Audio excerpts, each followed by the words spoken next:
I call this regular meeting of the Cupertino City Council to order. Please rise for the Pledge of Allegiance. I pledge allegiance to the flag of the United States of America and to the republic for which it stands, one nation, under God, indivisible, with liberty and justice for all. Thank you. Madam City Clerk, will you please call the roll? Councilmember Fruin? Here. Councilmember Mohan? Here. Councilmember Wong? Here. Vice Mayor Chow? Here. Mayor Moore? Here. And Mayor, Vice Mayor, and council members, as a reminder, Councilmember Wong is participating remotely this evening. Councilmember Wong, you are in the lobby of the Omni Barton Creek Hotel and, sorry.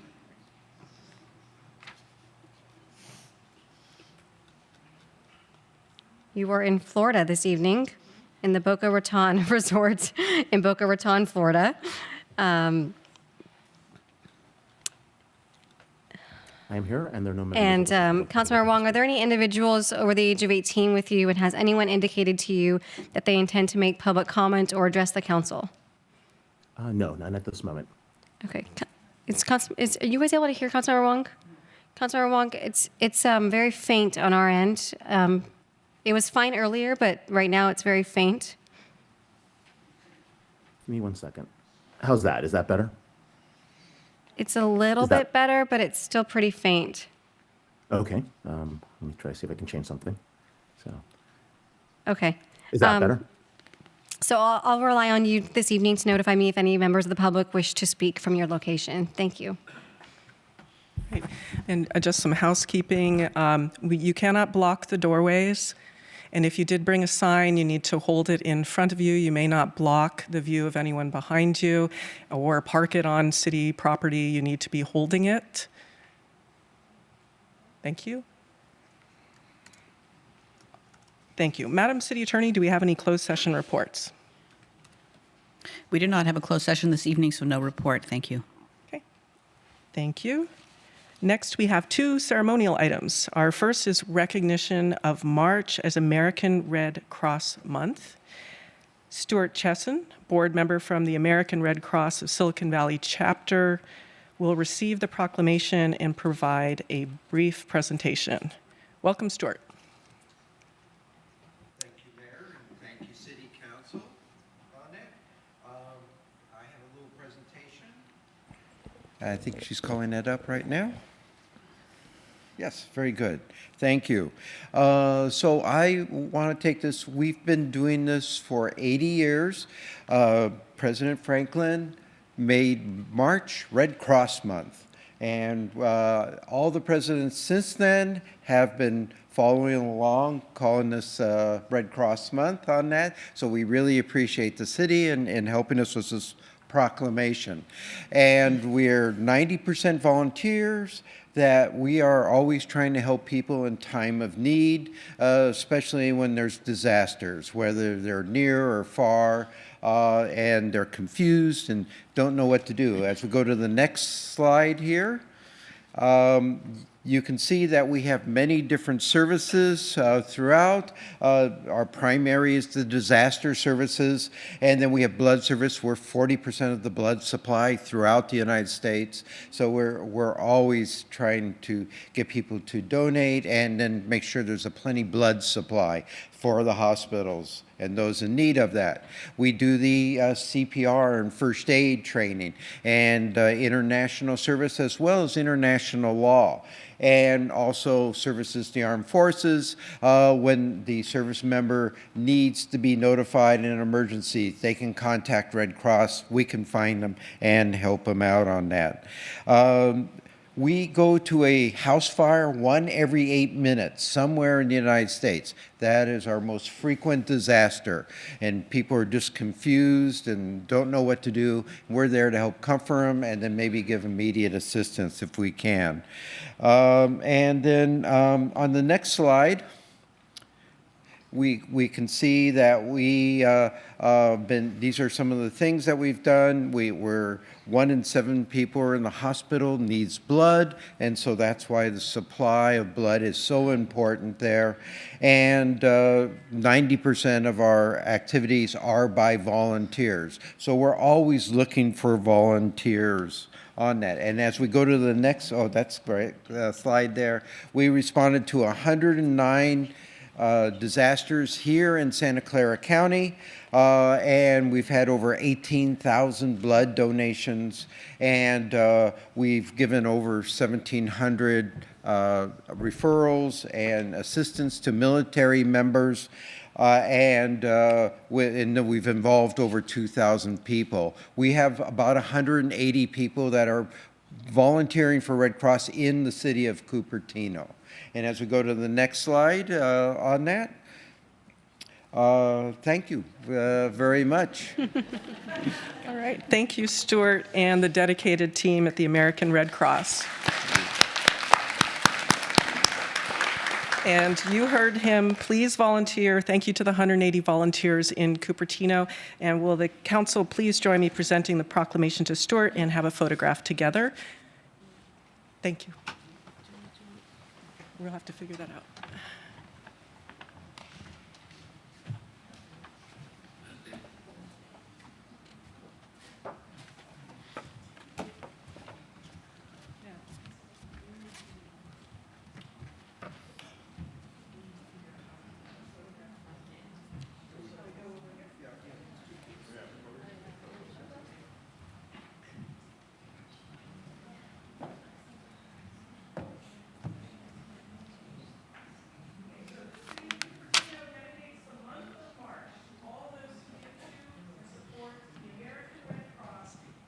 Mission to care for people in need and alleviate human suffering in the face of emergencies. I, Mayor Kitty Moore, and the entire Cupertino City Council do hereby proclaim this month of March in the city of Cupertino as American Red Cross Month.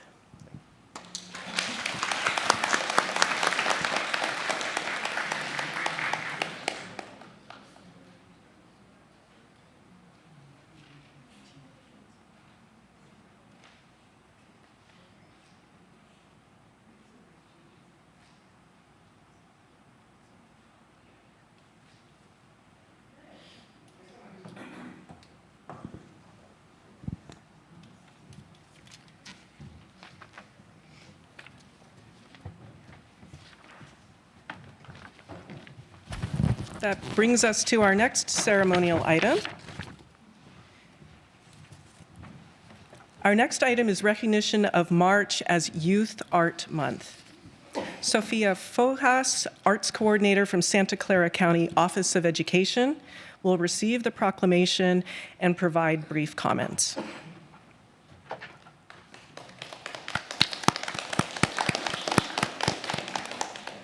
Welcome, Sophia. Thank you. Thank you, Mayor Moore and members of the Cupertino City Council. Thank you for supporting arts education in our schools by presenting Youth Arts Month proclamation tonight. I'm Dr. Sophia Fojas, the Arts Coordinator for the Santa Clara County Office of Education, and I lead Artspiration, SCCOE's Arts Initiative. I support districts implementing a comprehensive arts education, co-manage the Arts Ed Connect grant to teachers with SV Creates, and also conduct the Young Artist Showcase every year. This month, on March 7th, this Saturday, SCCOE and SV Creates will be partnering on the first ever Arts Education Resource Fair at Raft, and we'll have a panel discussion about Prop 28, or Arts and Music in Schools, an Arts Ed Connect grantee panel discussion, and a hands-on session with Armando Castellano from Quinteto Latino. So, and then coming up on March 20th, a bit earlier this year, is our 4th annual Vivo Mariachi Showcase at the Mexican Heritage Plaza Theater, a celebration of Mexican music and dance of youth groups from our local school districts. And on behalf of the Santa Clara County Office of Education, and as a former public school music student myself, thank you for recognizing March as Youth Arts Month in Cupertino. Thank you so much, Sophia. So we have some special guests here this evening from the 2025 Young Artist, Emerging Artist, and Distinguished Artist Award winners. And we have the Chair Wang, and Vice Chair Rora of the Arts and Culture Commission that are joined us here this evening and will join us for the proclamation and the photographs. So we have Platinum Award winner Cushy, Silver Award winner Ling Shan, Gold Award winner Ivy, Gold winner Iris, who will join us on the dais. So Council, please join me as we present the proclamation to Sophia and take a photograph with the young artists and the Arts and Culture Commission Chair and Vice Chair.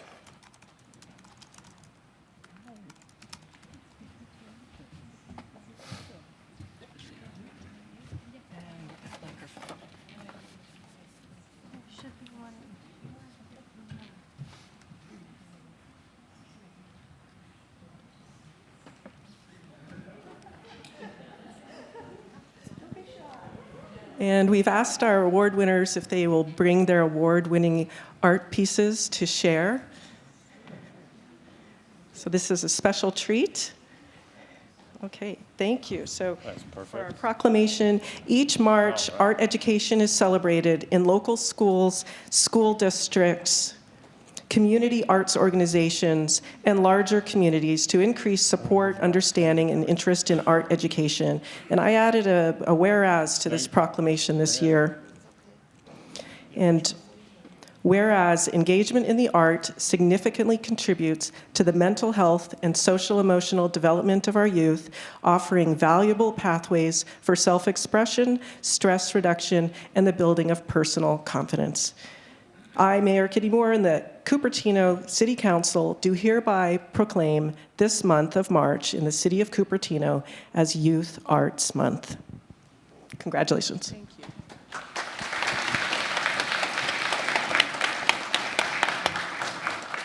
Tina, I'm going to have you over here. Just even it out a little bit. There we go. Councilmember Vaughn, move it a little bit. What?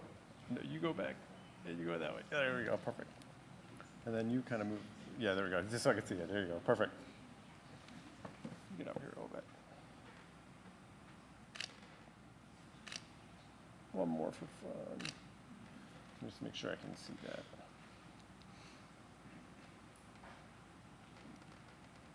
All right, sweetie, can you tilt that thing? Yeah.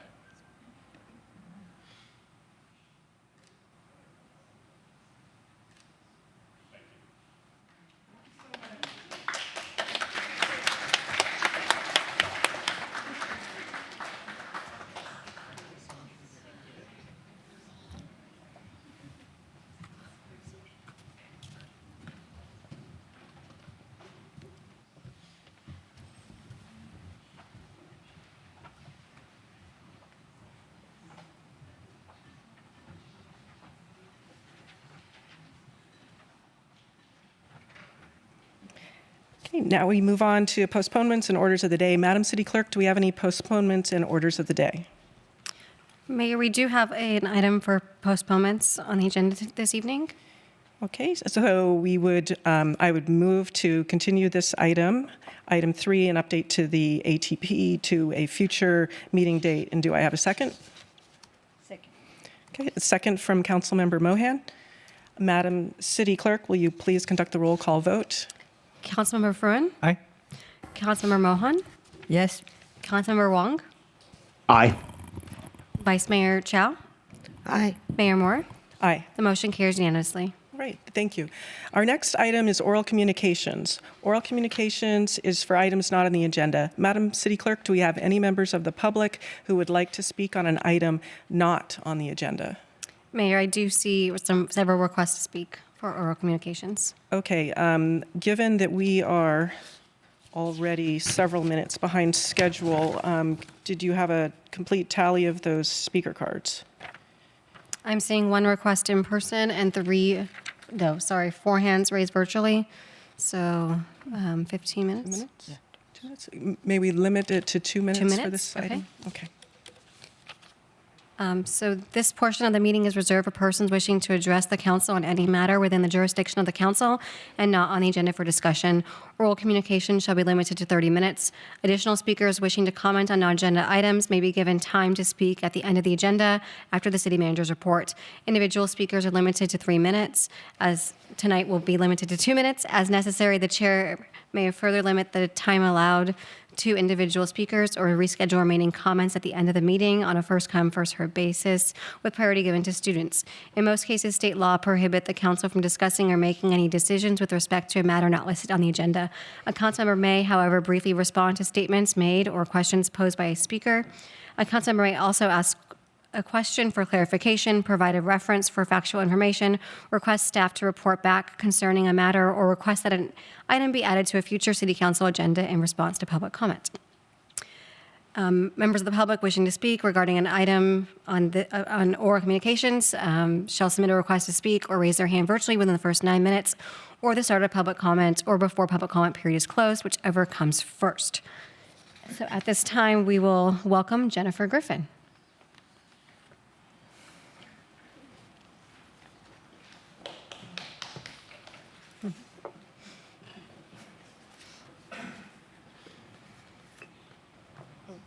Pardon, before. I always like to get applause. Pardon, Hi, I'm Jennifer one Griffin. moment, Jennifer. Oh, A sorry. little more housekeeping. Okay.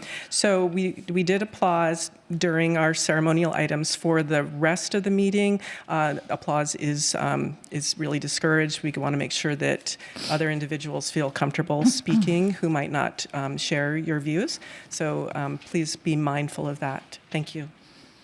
Jennifer.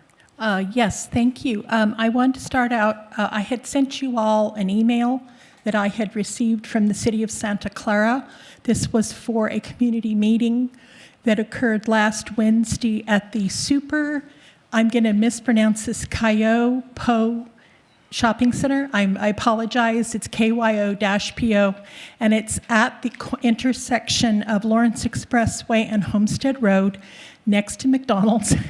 And I was very encouraged that Santa Clara had reached out to people that were interested, because I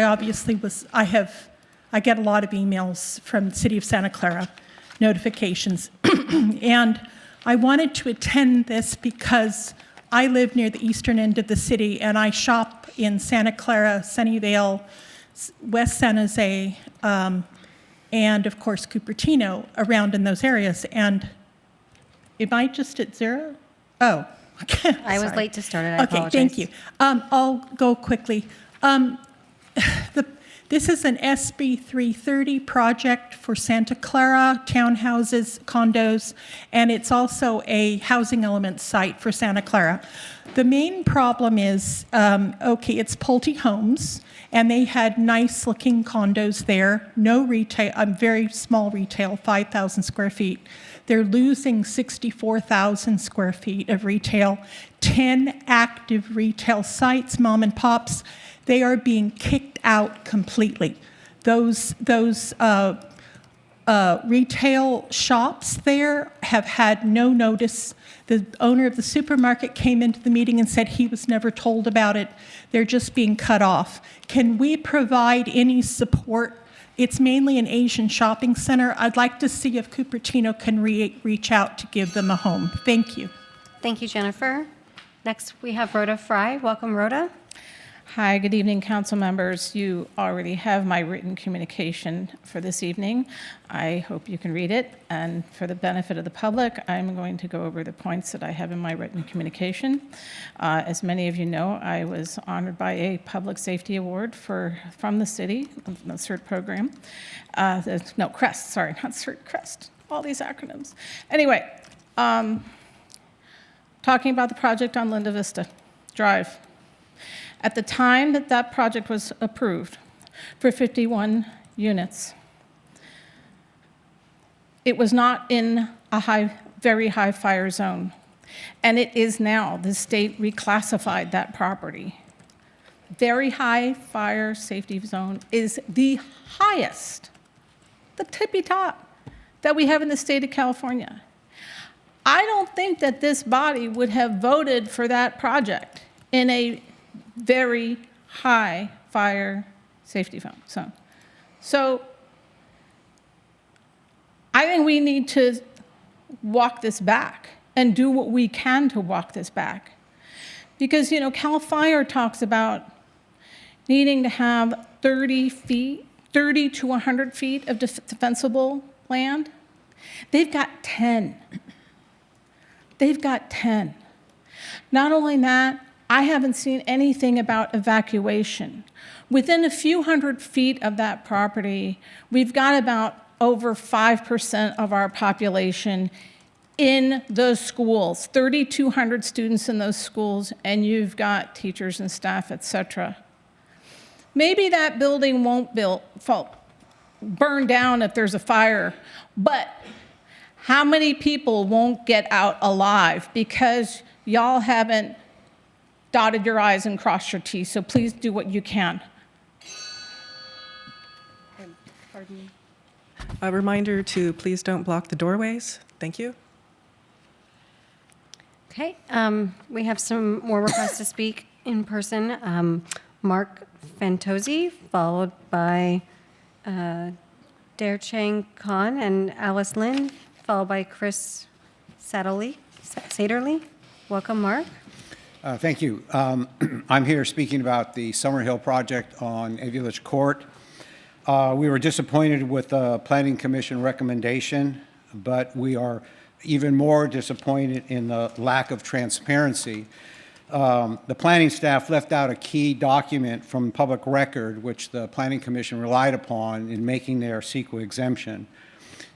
This seems to be a pattern here going back to the upzoning of this property. I submitted a written communication to the Planning Commission. I assume you have access to that, which cited a number of violations and waivers that are not appropriate. I suggest you read that if this project is coming before you in a couple of weeks. We are also going to provide additional evidence and case law which will support denial of this project, or at the very least, a redesign and a full CEQA requirement analysis for this project. There are serious issues with this being in a very high fire zone. And I would like to add finally that the one thing that nearly everyone has in common who supports these housing element projects is that they don't live in that neighborhood. And that is a serious, serious issue that, again, this is a Soviet-style housing requirement here that we're dealing with. Thanks. Thank you. Next, we have Chang Khan and Alice Lin. Are you guys speaking as a group today? Yep. Okay. Can you put in the projector here? So, well, I will take you a tour to my neighborhood. This, again, is about the Summerhill project. So if you can see the projector here, this is my neighborhood. Here's the Avulich Court. And my house is right here. Mark's house is on the left. And if you look at this is from the Mark's house. Look down to the north, and you can see this is the Avulich Court. So why does this matter? So I did the impressionist approach and tried to do the mock-up of what this project looks like. So you're going to have the 3-story buildings, tons of them, okay? 50 feet high. Look down to the neighbor's backyard, swimming pool, all this privacy issue. I just don't understand why city will even accept this scene at the Cupertino. It just put you all the way back to the third world country. And just look at this, a narrow strip in the middle, okay? This is the exit of the 51 unit. So what that mean? I think people are all familiar with this, the revised fire map after 2025 fire, okay? And Council Mohan, I think you are very familiar. You are just right at the edge of the red zone. So here we have close to 150 units in this is in the Vista Strip, just this strip here. Okay? After 51 unit, it becomes 205. It's incredible, incredible. in a very, very narrow, less than 50 acre. What's the Pacific Palisade fires telling us? 20 minutes spread, 200 acre. Okay, so just to envision the following. A fire coming from the either west, south, or southwest. We did all the modeling. Try to see how fast we can evacuate from this dead zone. Okay, with today, 30 minutes or less. If you add 51 units, just think about this. It saturates the entire Linda Vista Street. And the 51 units of a car have to jam merging into the oversaturated street. That is going to be 90 plus minutes. Okay, it's a life and death decision you are going to make. And I was very encouraged last week in the mayor's, the state of the city speech. I use this page here, particularly talk about protecting Cupertino's interest. Talk about local control must be actively defended, not assumed. Truly appreciate, Mayor. This is what I did just 4 o'clock today. I'm at 1047, the 847 Linda Vista Drive. Look at the deer. Thank you. That is your time. They don't even clean the Next, we have Chris. Welcome, Chris.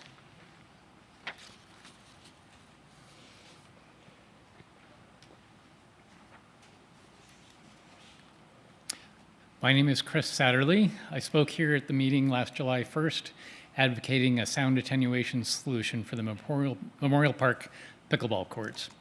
It's been 8 long months, but I received the great news today that the project has been added as a proposed capital improvement project for council approval.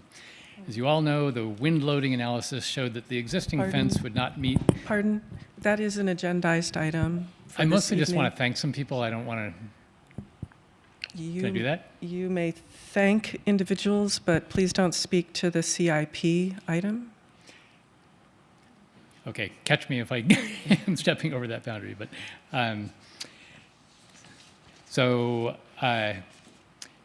anyway, I want to thank Director Chad Mosley of Public Works for sharing the information and calculations so my brother-in-law, John Lawson, could do an independent analysis. And I just happen to have the good fortune that my sister married a professor of structural engineering, and John did confirm the conclusion. He also came up with a proposed solution that would minimize the cost. I want to say Chad was great. He met with me for an hour at the courts one rainy morning during Christmas week, and I came away 100% convinced that he truly wanted to see the problem solved. So thank you, Chad. This is the best solution for the pickleball noise problem, and we hope things can move forward quickly now. And I do, most of all, want to thank the neighbors for being so unbelievably patient. We have the utmost empathy for what they have had to endure. And I want to thank Parks and Rec Director Sander for helping advocate for this solution, and City Manager Kapoor for being open to community input. And last but not least, I want to thank my brother-in-law, John, for putting in many hours of his time, all pro bono. So let's get this thing done. I probably shouldn't have said that, but. Thank you. Hope you stick around for item 11. All right. Have any idea what time of day that's going to be? After midnight, probably. That's what I thought. Thank you, Chris. Mayor, we'll move to the request to speak virtually. We have 6 hands raised. We are past the 9-minute cutoff to raise your hand. So at this time, we are going to welcome Lisa Warren. Thank Welcome, you. Lisa. Thanks. So based on what was spoken at special meeting tonight, I just want to please to urge you to seriously consider the reality of current and future projects that would re-engineer our streets and roads for various modes of transportation. We need to consider that the city could have far more automobiles from in and out of our own city. We're going to blow up the percentage of buffer. We're already, once you do that, you can't tell someone they can't build what you've zoned for. So we could ultimately be building on what the state's disastrous numbers are. Out of need, I get it, but you've also got to consider if all of this stuff is built, once this is reconfigured, and other cities near us are having to do the same thing, we're going to end up with far more than we started with a few years back. And that means more people, more traffic. People love to cut through our major roadways. So some of the ideas for road improvements for safety for bicyclists, scooters and 15 other things besides cars and buses, will become more of a problem if you narrow streets. So maybe the plans we already have are obsolete. And we really need to be on top of that and not be thinking of those improvements in a silo, knowing what the avalanche could bring. And that's it. Thank you. Thank you, Lisa. Next, we have call-in user 2. Welcome, call-in user 2.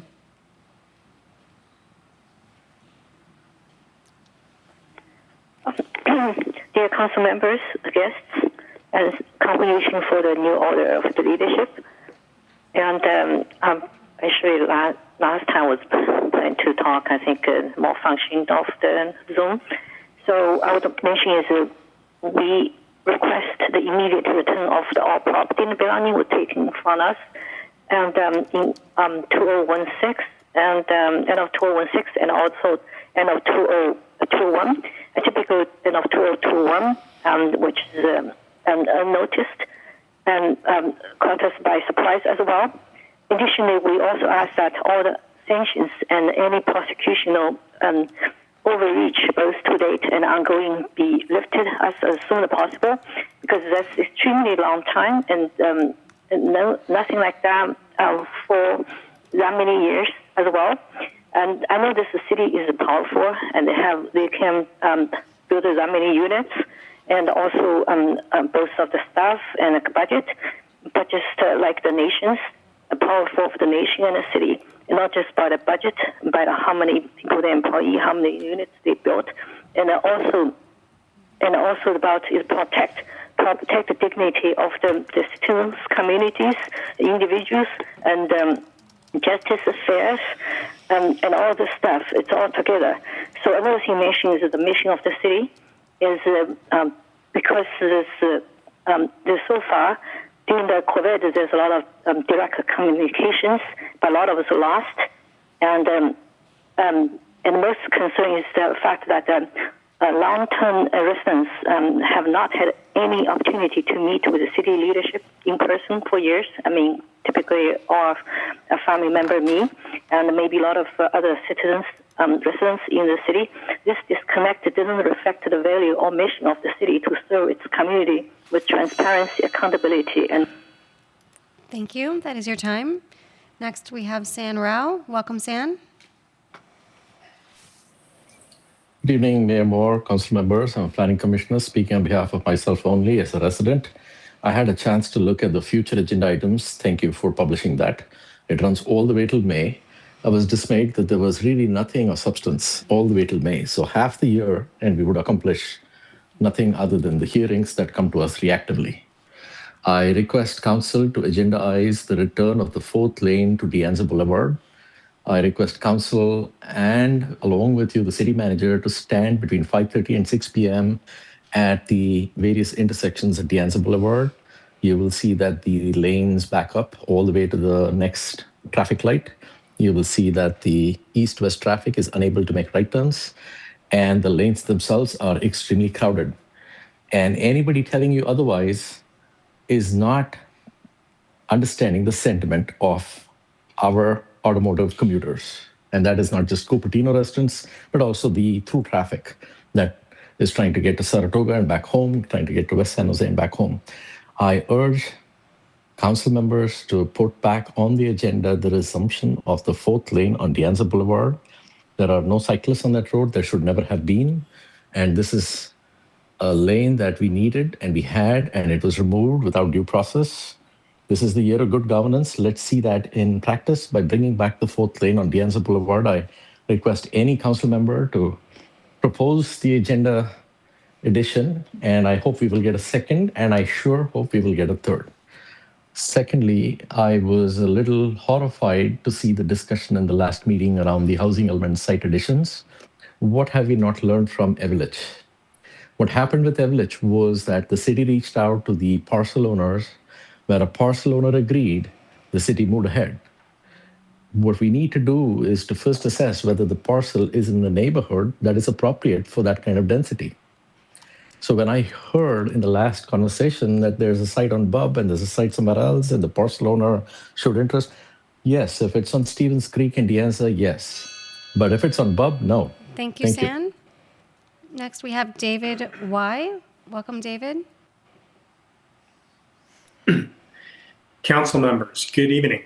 Like my neighbors who attended in person, I'm also speaking on the topic of Evelich, and I want to put two things on the record with the great hope that council will act on them. Let's start with evacuation. As my neighbor, in his study, it takes 93 minutes to clear the neighborhood in a wildfire emergency. The safe threshold that we learned from the Palisades fire is 30 minutes and or less. As we saw in last week's planning commission, the city never ran its own analysis. No study, no model, no number in the record. And this evacuation problem is what's happened to this neighborhood. These next two findings are really what made it possible. Let's first start with the road width. The state fire code requires wider access roads when buildings exceed a certain height. Wider roads means fewer units. And this project depended on staying under that threshold. I challenged the measurement at the hearing, at the PC meeting. The fire marshal acknowledged that the initial measurement was wrong. He said his staff reviewed it verbally. There was nothing corrected, nothing submitted, nothing on the record. Secondly, the developer's architect showed a drawing on a projector of one building in one angle. There are 9 buildings on the site. There is nothing on the record. No commissioner reviewed that. The second involves just a state exemption that allowed the project to reduce the required setback from 30 feet to 10 feet. 20 feet of defensible space was lost. To use that exemption, the developer needed a safety sign-off demonstrating equivalency. At the hearing, a document was put on an overhead projector in real time after hearing the objection. It was in fine print. Nobody actually had reviewed that record. So, those both are project changing, and I asked the council to look at this with fresh. Thank you. Next, we have Luis Sadati. Welcome, Luis.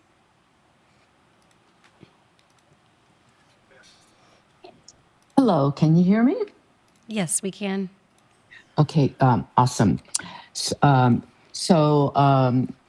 Cupertino for All is an organization that believes that there is a severe housing crisis and that Cupertino is not exempt from its effects. We have a responsibility to be a good regional partner and mitigate the drastic effects that the crisis has on families across the Bay Area. We have a crucial role to play as a jobs-rich center.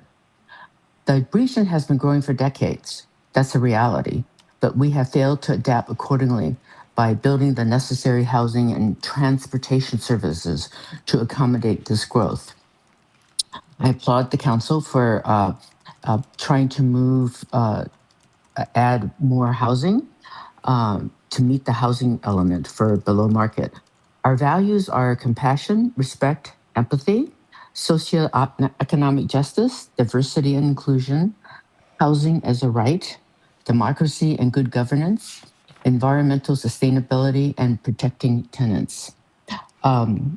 Anybody can join in our membership by going on Google and typing in Cupertino for All, and you will see on our website what our objectives are, and that I have found this organization to be full of compassion and caring about inclusion and socioeconomic justice and exactly what I have outlined as the values. And the what I said in the beginning was a quote from the Cupertino for All website.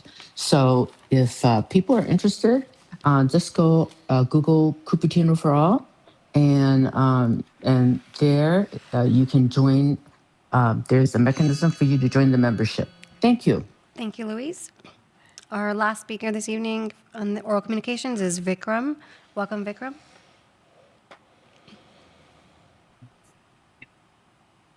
Good evening, City Council. I hope all of you are doing well. I am talking to you about the Planning Commission decision last week about the Village Court property. Quite honestly, last week's Planning Commission meeting was a bit scary because what we saw was a complete breakdown of process. The city is granting a CEQA exemption to a project in an area which is being classified as a very high fire hazard safety zone without the documentation which was used to grant that exemption being part of a public record or part of the packet available to the commissioners or on the agenda. We had a very unique situation where we had one commissioner ask where the document is, and it was projected on the screen, and the commissioners basically said that you're asking me to vote for something which I have not even read. The Planning Commission still passed it, which is still beyond my understanding why. How could we pass something where the sole basis of the exemption was not even available for public? I think the setting part which I want to highlight is the access of people in that area to the documentation about the building has been severely restricted. City staff is not releasing documents about the development, including height, about fire safety, and any other aspects which the neighborhood residents would want to know more about. I think this lack of transparency is a bit surprising because we have been known to be very transparent, and a lot of the current council members ran on that thing that we want to be transparent and upfront about what's happening. And it looks like the city staff is using copyright laws to limit public access to what could be a safety and health issue. Thank you, Vikram. Mayor, that concludes the request to speak under oral communications. Okay, thank you so much, Madam City Clerk. So we did have some state law changes regarding access to plans. Would Madam City Attorney like to comment on that so that the public is aware, because it is very frustrating to not be able to have the whole plan set in the package like it used to be? The courts have ruled that the architectural plans are copyrighted material, and so the city is unable to provide access to those electronically because they're just too easy to share. And so hard copies here at the city are available for people to review, but otherwise the architectural plans cannot be shared. Okay, and I'll take this offline, but we can have some schematics shown. Okay. Vice Mayor, your hand is raised, but I believe it's from the prior item. Okay. Okay, so thank you, Madam City Clerk. Our next item is the consent calendar. Have any items been pulled from consent, or do any members of the council wish to pull a consent item? Okay, seeing none. Madam City Clerk, are there any members of the public who would like to speak on the consent calendar?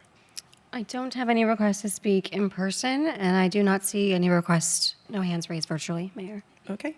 Do any members of the council wish to speak on this item? Not seeing any. Do we have a motion to move the consent calendar? So moved. And a second? Second.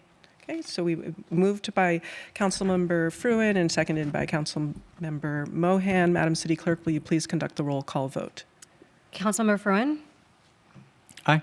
Councilmember Mohan? Aye. Councilmember Wong? Aye. Vice Mayor Chow? Aye. Mayor Moore? Aye. The motion carries unanimously. Right, thank you.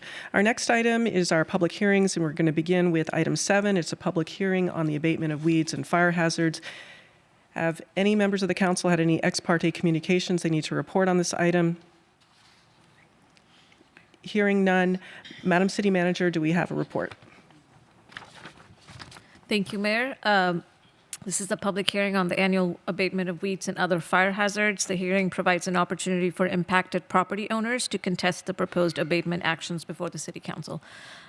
We do have a very brief presentation tonight, and I will turn it over to Lauren Sepudar, our City Clerk, who, in the interest of time, will be foregoing the brief presentation and providing a verbal update for this item. Thank you. So, Mayor and council members, the Weed Abatement Program is a monitoring program managed by the Santa Clara County Department of Agriculture. City Code Section 9.08 requires property owners to remove or destroy weeds or other fire hazards. Owners are required to abate annually by April 30th of each year to maintain their properties throughout the year. The purpose of the program is to reduce fire hazards and protect the community. Properties that are not in compliance with fire safety standards are added to the program. All impacted parcels remain on the list for 3 consecutive years and inspected annually. They are to correct violations within 2 weeks, or additional actions or costs may apply. Compliant properties will only pay the annual inspection fee. If the parcels are found to be hazard-free according to the safety standards during that time, they will be removed. Council's approval this evening is necessary to authorize the county to proceed with abatement. Garrick is here from the county, who is the weed abatement manager and can answer any questions you may have. Great, thank you, Madam City Clerk. Do my fellow council members have any clarifying questions of the county? Seeing none. Madam City Clerk, do we have any members of the public? We're opening up the public hearing. Do we have any members of the public who care to comment on this item? So I don't have any requests to speak, but I believe there is a member of the public who did want to speak for address 10213 Minor Place.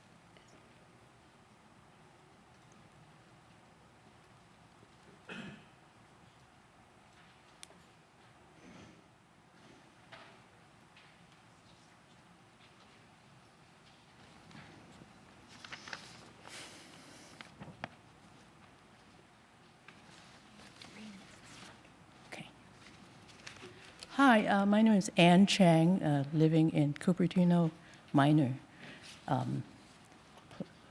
Place. We are here for reporting that we have cleaned up our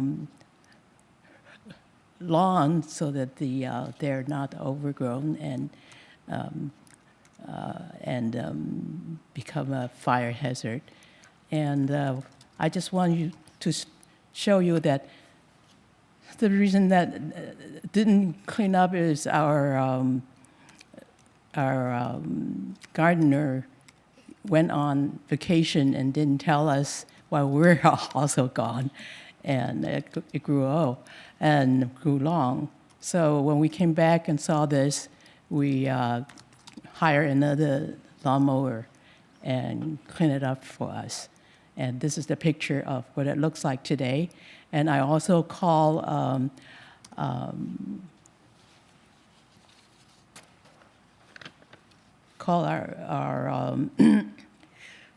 Santa Clara County advisor. His name is, what's it? Your name? Garrett. And he also gave me a good lesson, don't ask your neighbor to help watching it out or something like that. And that was a very good lesson for us. So we learned a lesson, and we won't let that happen again. So I actually was wondering, since we really have a good lesson from Gary, can we actually be released of this period and say, she's learned a lesson, they've learned a lesson. Okay.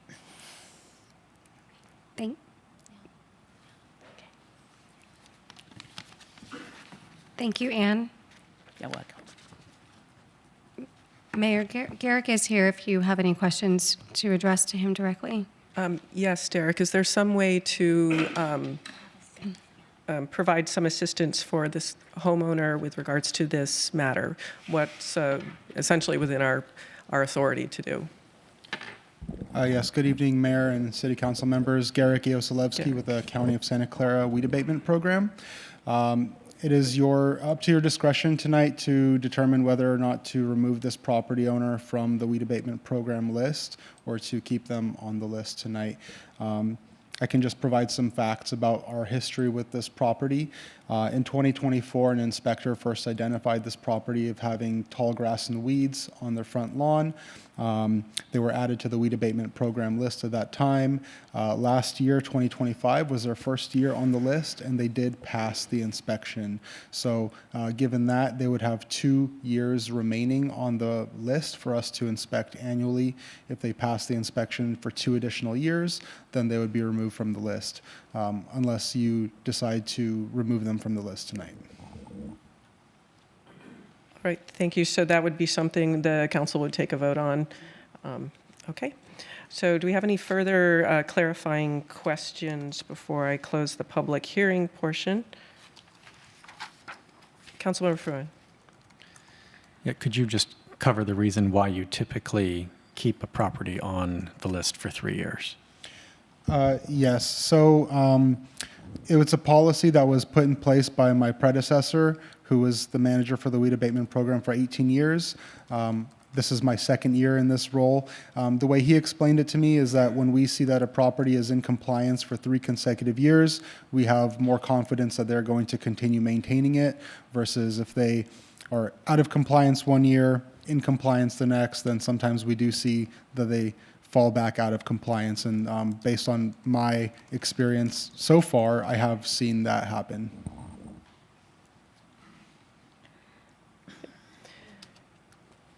Vice Mayor? So you say this policy is adopted by your predecessor, not like adopted by the Board of Supervisor? That is a good question. I'm not entirely sure where the policy came from, when it was first adopted. It may have been by the Board of Supervisors sometime in the past. I don't have the complete history on that. This is just how it was explained to me. I think it does make sense if someone violated the first time, they get a warning, then we don't automatically put them on a program for 3 years.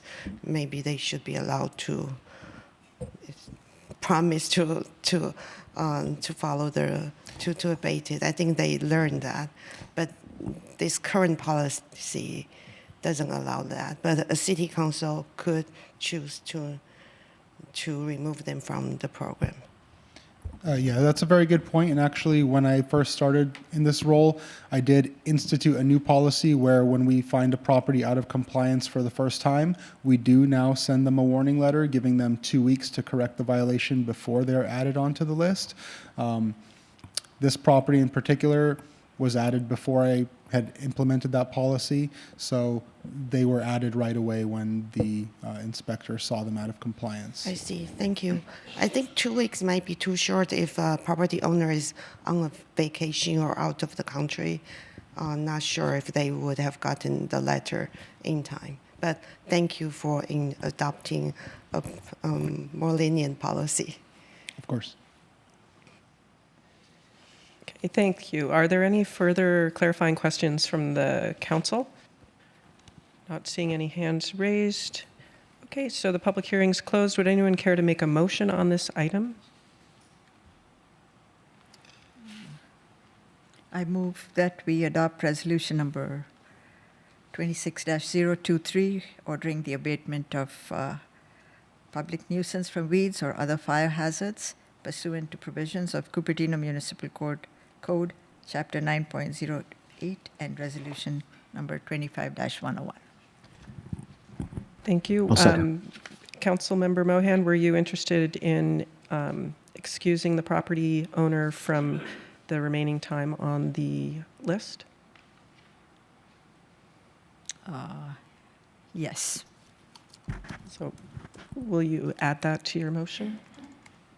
Okay. What's how? To include, perhaps the attorney could add some language for us. To add What's that. the address? Yeah. I don't know the address. The Yeah, minor the address is 10213 Minor Place. It is parcel number 316-26065. So 10213 Minor Place? Yes. Exempt. That property be removed from the list for reinspection each year, and that the recommended action. Okay. Yeah, I'll second that. Okay, that's been accepted by Councilmember Mohan, seconded by Vice Mayor. Do we have any other comments from the council? Councilmember Fruin? No? Okay. Madam City Clerk, will you please conduct the roll call vote? Councilmember Fruin? Aye. Councilmember Mohan? Aye. Councilmember Wong? Aye. Vice Mayor Chow? Aye. Mayor Moore? Aye. The motion carries unanimously. All right, thank you very much. Next, we move on to item 8, the Mary Avenue vacation. I would like to remind individuals that if you have your sign parked on city seats and whatnot, you need to pick up your sign and hold on to it. Your sign doesn't get to occupy its own seat. Thank you. And thank you for holding the signs down low. I greatly appreciate that. Before I request ex parte communications, Madam City Attorney, would you like to provide us some information on the hearing? Yes, thank you, Mayor. Good evening, and Council, good evening. So this is a public hearing, and prior to describing the rules for a public hearing, the last was a public hearing as well. I just want to mention that the items up for your consideration this evening, items number, it's 8 and 9, are to be considered completely separate from the fact that in early February, the council approved other project approvals, including a DDA for the Mary Avenue project. The DDA is contingent upon these approvals being passed today by the council, but there's no requirement that the council approve the items that are before you tonight. It's a completely separate and independent analysis. And so, matter 8 is a public hearing. A public hearing is a quasi-judicial process where the council considers evidence presented in the staff report, testimony from the public received this evening, and information and evidence in the administrative record.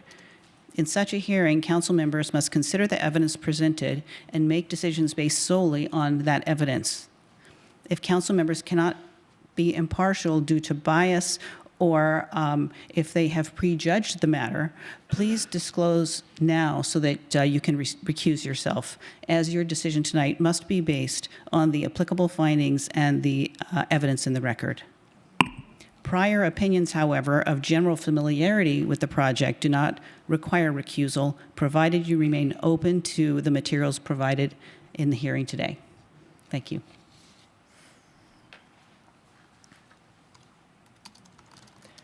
Thank you, Madam City Attorney. And I did turn in some communications between Councilmember Wong and the attorney for the Mary Avenue team, Joshua Safran. And it does appear that there may be some ex parte communications which need to be mentioned to the entire council. So I'm curious about that. I actually believe Councilmember Councilmember Wong perhaps needs to recuse on this item. So having said that and put it into the record, do any council members have ex parte communications that they need to mention?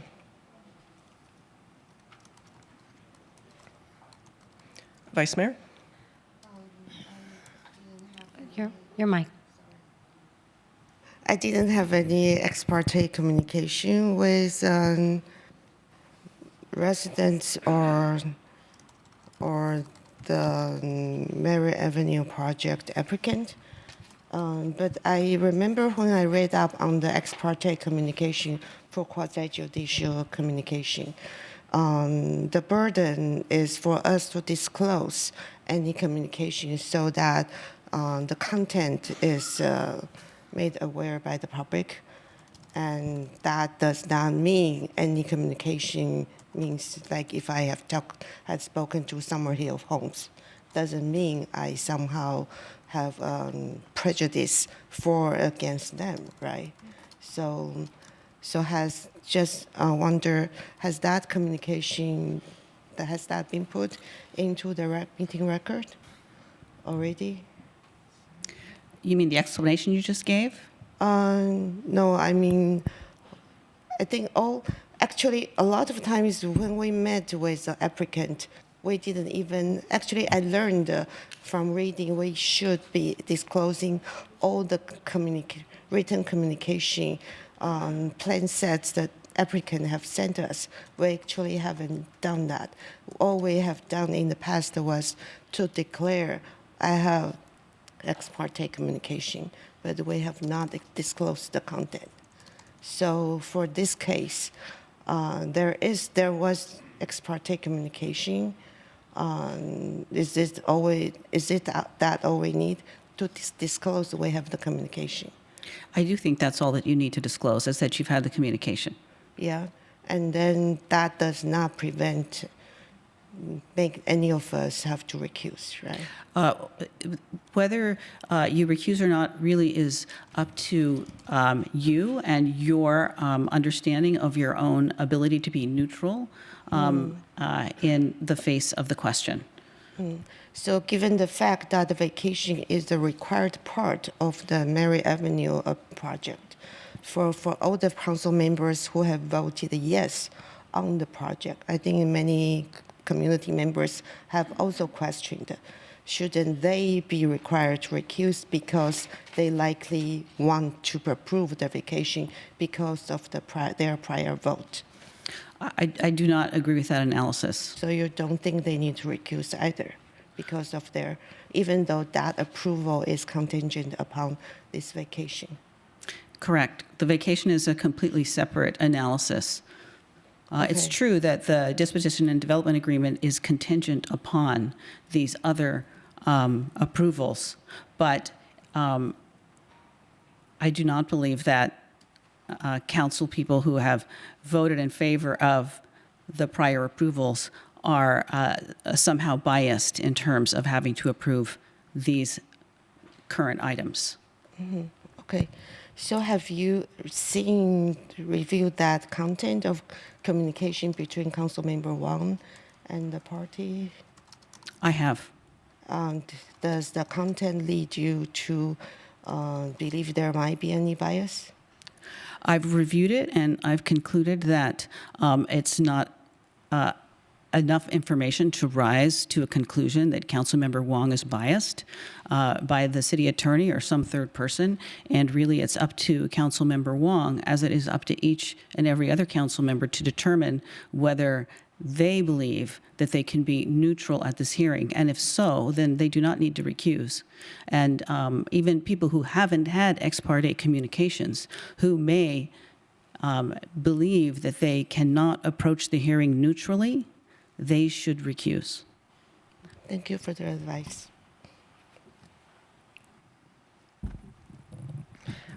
Thank you, Madam City Attorney. And there's two parts on recusal. You've got a financial conflict of interest, and then there's the bias element. And would you like to share a little bit about that?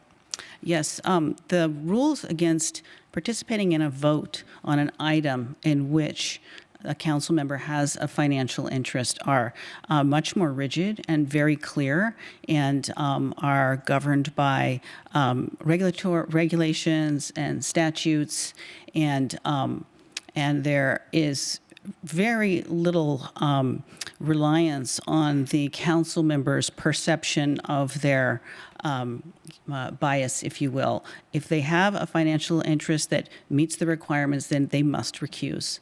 In this instance, this is more of a common law understanding of bias, and in this scenario, based upon deep research into the court cases, it largely relies upon the council member's view of their own mind state. And so it's up to the council member to determine that they should, based on their bias, recuse if they feel it's necessary. All right. Thank you. So I only have one council member who indicates that they had any ex parte communications. One more. Council member Mohan, and then council member Fruin. So my ex parte communication was not specifically about this, but since this issue has been going on for several months, I have talked to groups of residents in the Mary Avenue neighborhood, and I have talked to Mr. Oren Mahoney in the past. Councilmember Fruin? Yeah, similarly, just in the interest of full disclosure, since we already made these disclosures at the last hearing, I've spoken with both the applicant through Kathy Robinson and Mr. Mahoney, and then also a number of the neighbors who have indicated concerns about the project. Okay, thank you. And I've spoken with individuals after the last meeting regarding this item, and that pretty much sums it up. Vice Mayor? Just in the interest of completeness, I did, not recently, but I did speak to some resident groups last year, and the Mary Avenue project applicant, Orin Mahoney, also I think last year, but not in the recent months. Yeah, thank you. Okay, thank you. And Councilmember Wong, will you indicate if you've had any ex parte communications on this item? Yeah, I've spoken to all parties. I've spoken to the applicants. I've spoken to the residents. I've spoken to, that's part of our job, is to go out and talk to people and not to be afraid Thank you. to You've reach them. indicated that. Thank you very much. Okay, thank you. Madam City Manager, will you please provide a report on this item? Thank you, Mayor. I will briefly introduce my staff here that will be doing some of the presentation. Director Chad Mosley, Director of Public Works Chad Mosley, and Jennifer Chu, our senior engineer. And we are working very closely with the City Attorney's Office on Mary Avenue, so I think I will turn it over to our interim City Attorney to introduce this item before we turn it over to my staff. Staff is here tonight to describe the vacation process and the public notice, et cetera, that went into that process, and describe the process to you. Thank you. Good evening, Council. Chad Mosley, Director of Public Works. Tonight I have with me Jennifer Chu, our senior engineer. She's one of my best kept secrets. I don't let her out very often, but here she is tonight. And she'll present for you this vacation process. Thank you. Thank you, Chad. Good evening, Mayor Moore and council members. The item tonight is the Mary Avenue right-of-way vacation. The subject before you is to conduct a notice public hearing to consider adopting a resolution vacating a portion of public right-of-way located along the westerly edge of Mary Avenue. APN 326-27053.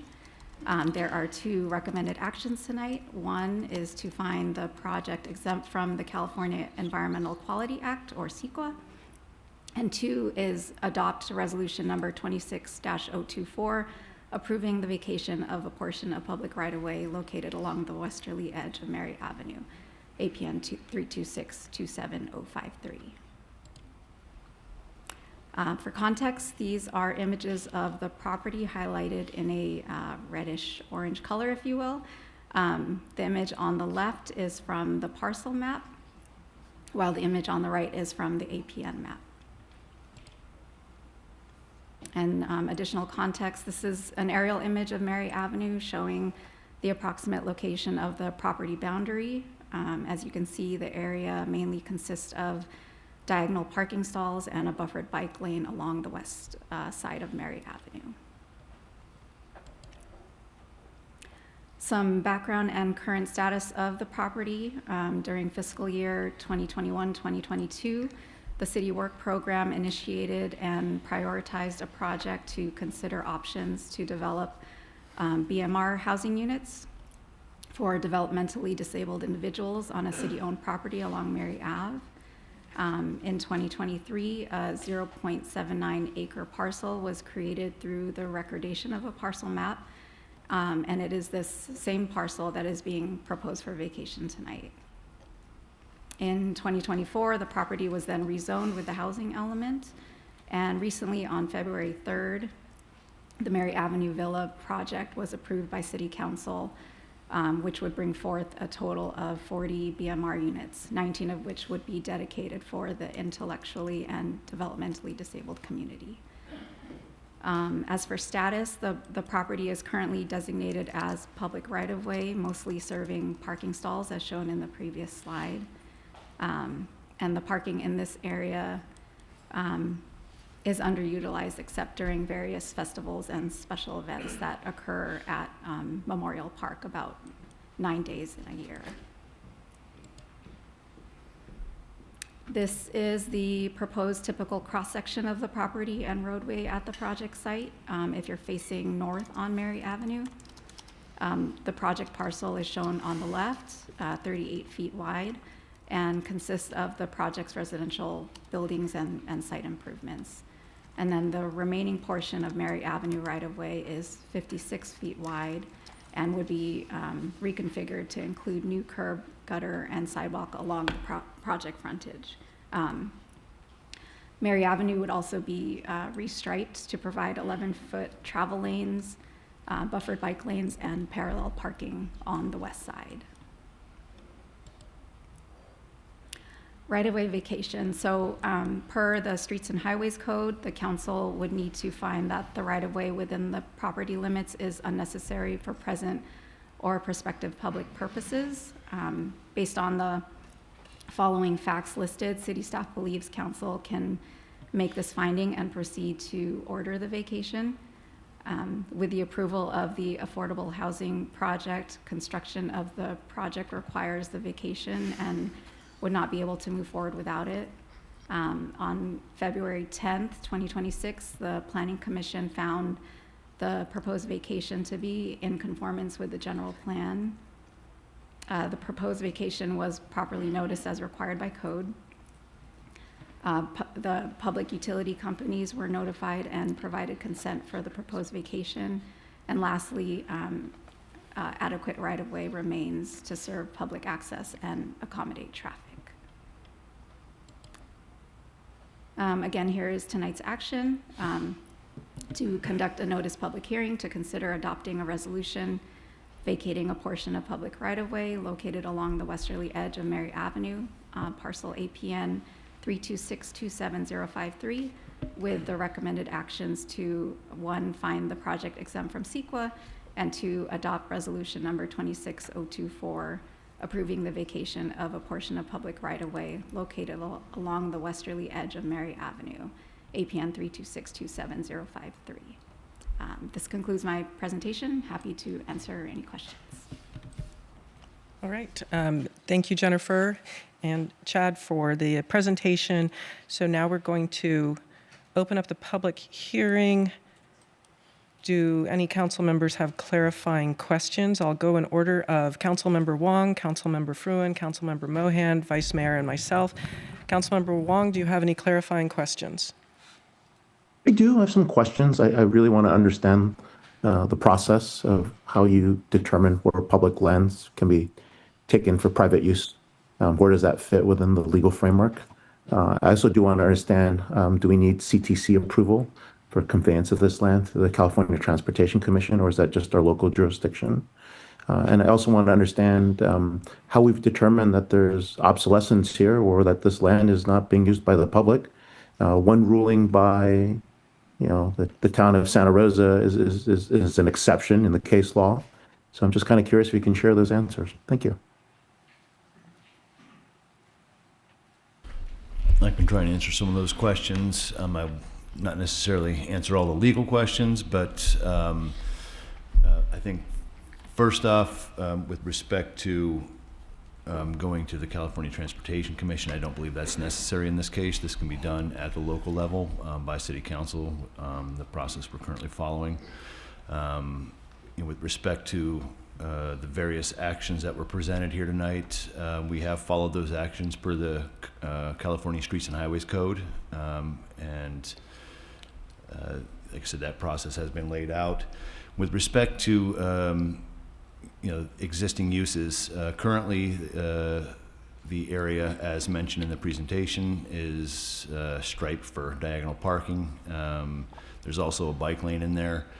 And staff has reviewed that plan, and there should be adequate, I should say, there is adequate right-of-way outside of the parcel to facilitate public transportation.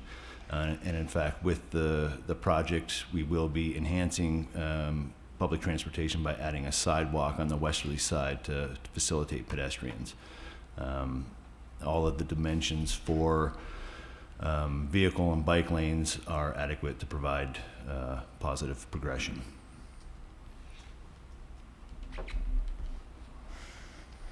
Great. Thank you. Councilmember Wong, you have 3 minutes remaining. Do you have any further clarifying questions? I yield my time for now. Okay. Next, Councilmember Fruin. So, Director Mosley, you've already answered my question about the bike lane and the new sidewalk. But to the city attorney, to clarify how a published appellate opinion works in the state of California, if the Court of Appeal, sitting anywhere in the state of California, publishes an opinion on a discrete question of law, that opinion binds the entire state, does it not? All the trial courts, yes. Okay. So I just wanted to make it clear that one opinion of the Court of Appeal is not simply something that you can cast aside. It is binding authority. Thank you. Councilmember Mohan? A question for Chad. And for clarification of the public, why should we find this project exempt from CEQA? I may refer to the city attorney on that one. Because it specifically qualifies for an exemption, because it's a project for basically 100% affordable housing. So that qualifies as the class exemption that's listed in the agenda on the staff report. Thank you. Vice Mayor? Okay. I believe somewhere in the staff report, the resolution says the legal decision on vacating the road is independent of the project use, proposed use of the land. So whether the proposed project is 100% affordable or not should have no bearing on whether the vacation of the land is exempt from CEQA, right? I don't think that's accurate. That's the decision is whether to vacate the land. Whether we vacate the land for what purpose?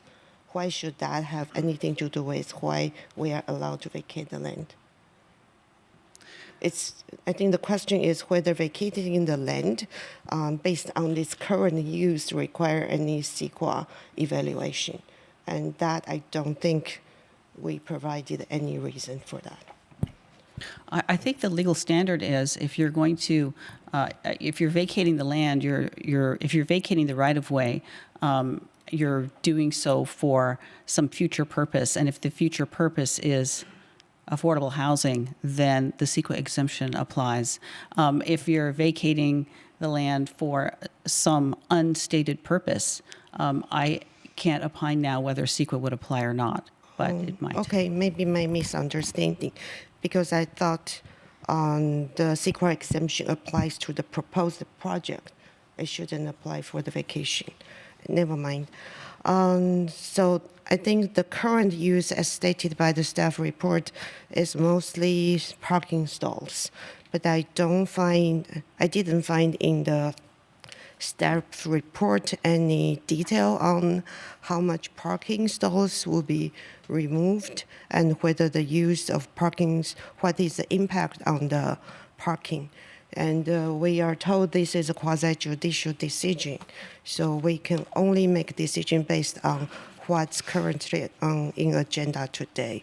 So my question would be, where can I find in today's agenda on the impact on parking and also the impact of the approved Memorial Park Master Plan. Where can I find that to determine that this public land we are vacating would not serve the current public use? I understand that you have stated that there will be enough width to serve as traffic lane, bike path, and you will add sidewalk. However, I didn't find anywhere in the staff report or the resolution on how the parking, current use of parking would be served.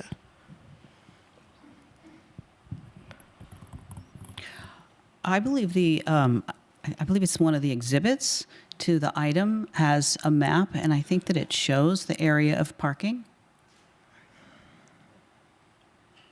But there is nothing that shows the parking demand analysis, how many stalls. That's not in the staff report or the resolution. There is no proof that the parking is not needed. Then there is one line in the staff presentation that the parking there would be underutilized except for festivals 9 days a year. That's just one line in the staff report, but I don't see sufficient evidence that shows we don't really need all this parking space. Plus the impact of the underparking for Westport project.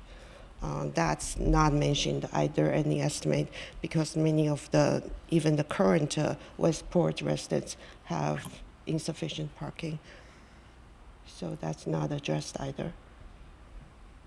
I don't think that the analysis of the use of the parking is required for the vacation. That, though, might go to a council member's decision whether to vote or not vote in favor of the vacation.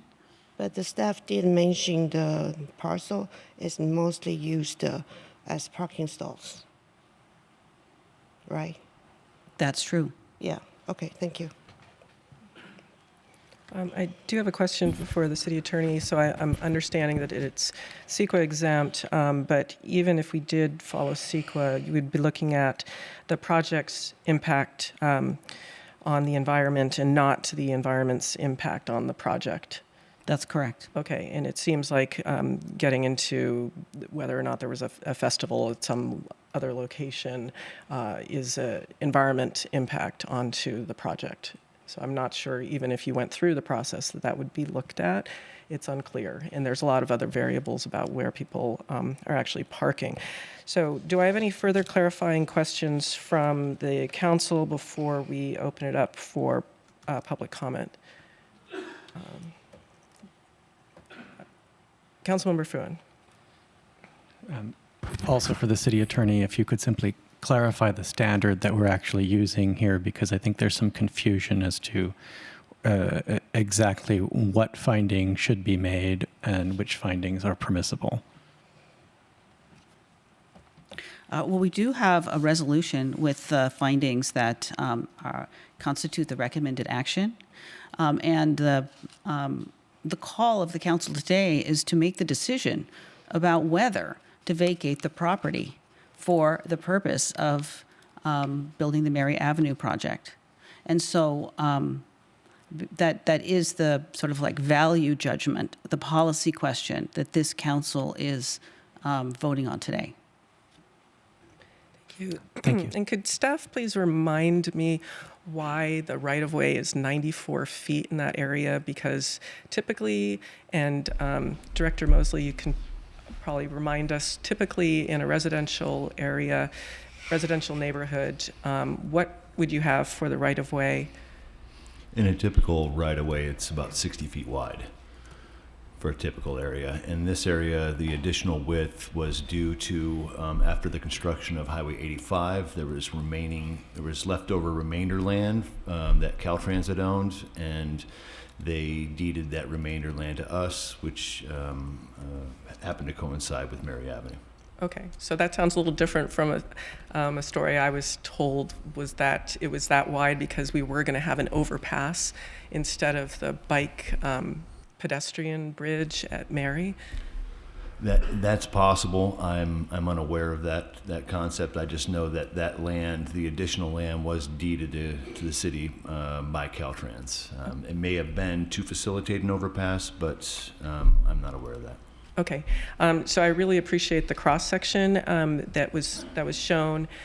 So I'm not sure I would even call this a road diet. So my residential street does not have bike lanes along with the parallel parking, and we have a parkway and sidewalk. So you're actually making it more safe. Would that be an accurate statement, by the addition of the sidewalk on, I believe it's the west side, correct? I would say that we're providing better transportation facilities by adding the sidewalk on the west side. Okay. Enhancing opportunities there. Okay, thank you. So I'm not seeing any hands raised for any further clarifying questions. Madam City Clerk, do we have members of the public who would like to speak on this item? Due to the fact that we have 2 Mary items tonight, we'll be limiting the public comment time to 1 minute per person, because we're going to have 2 of these. The very next item is Mary Avenue again. And we'll have grouping allowed for up to 5 people, for a total of 4 minutes if you're grouping. And then, Madam City Clerk, you'll have to work that math out if the group's smaller than 5. Sorry, repeat that, Mayor. For groups up to 5, you said how many minutes? 4 minutes. 4 minutes. 4 minutes. Yeah, so our agenda is timed out to end after midnight. We're going to see what we can do to get through all of these items, and our next agenda is packed as well. So, Madam City Clerk, do you have speaker cards on this item? We do, Mayor. At this time, I have 11 requests to speak in person, and at this time, I see 1 hand raised virtually. All right. So just a reminder, members of the public wishing to speak regarding an item shall submit a request to speak or raise their hand virtually within 9 minutes of the start of this public comment period, or before the public comment period is closed, whichever comes first. So we will start in Community Hall with Jennifer Griffin, followed by Michael Chu, followed by Paul Krupka. Welcome, Jennifer.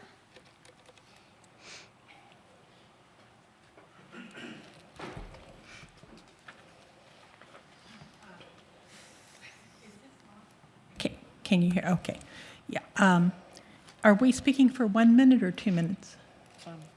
1 minute, please, 1 Jennifer. minute. Okay, Thank then you. I'll be really quick. Yes, back in '68 when 280 came in, it went over Mary. I went to Homestead, and there was possibility to be an overpass, but then again, 85 from 1991 gave extra property. I'm not against the Mary Avenue project. I just am sad that it's in a road right-of-way. I just had a couple of questions. This is only the 3rd time in Cupertino, actually the 2nd. Prune Ridge, Apple had to pay the city for the Prune Ridge property for the Apple campus. I was there at the time, went through the meetings. What is the monetary value of this right-of-way, and are we giving something away? Should we be getting money for it? Because land in Cupertino is exceedingly expensive. Also, I'm worried about Seish being vacated, but we can't. There's a 330 on one side, and Target might go. Anyway, thank you. Thank you, Jennifer. Next, we have Michael Chu, followed by Paul Krupka. Can I have the overhead projector, please? Yes, you should be able to use it. Video, would you be able to display the overhead projector?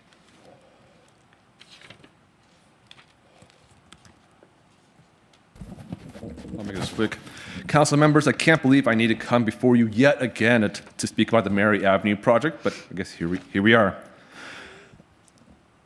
I'm here because I'm exhausted watching you rush this while only Councilmember Ray Wong consistently speaks for the people who already live here. I'm also shocked at the other council members who try to silence Member Wong. This project removes a net 95% parking spaces along Mary Avenue on a narrow, city-owned strip that everyone knows is not unused asphalt. Those spaces are regularly used by nearby residents for Memorial Park and community events and by a local recycling operation that brings steady weekend traffic. Taking them away without real replacement is choosing to make our daily lives harder so this deal can move. You're also putting in around $9 million in public money and moving towards transferring this public land for $1 to secure tax credits while calling it a notice of exemption instead of requiring a full EIR, even though your own subservice. Thank you, Michael. Next, we have Paul Krupka. Welcome, Paul. Good evening. My name is Paul Krupka, owner of Krupka Consulting. I'm representing the Garden Gate Neighborhood Group tonight. I was here on February 3rd, and I'm glad to be back. I wanted to highlight some additional comments that I made in the Planning Commission letter that I sent to you for your consideration. On the topic of the parking evaluation, essentially not covering Mary Avenue during a major festival condition. Since I spoke to you on the 3rd, I developed an estimate of parking occupancy during the Kids and Fun Festival on August 23, 2025. I found that 229 vehicles were parked on Mary Avenue, which equals 95% of the existing supply. With the project and the removal of 95 parking spaces, the demand would exceed supply by 83 spaces. It is again clear to me that festival parking inundates Mary Avenue and creates a deficiency. This needs to be addressed. Thank you.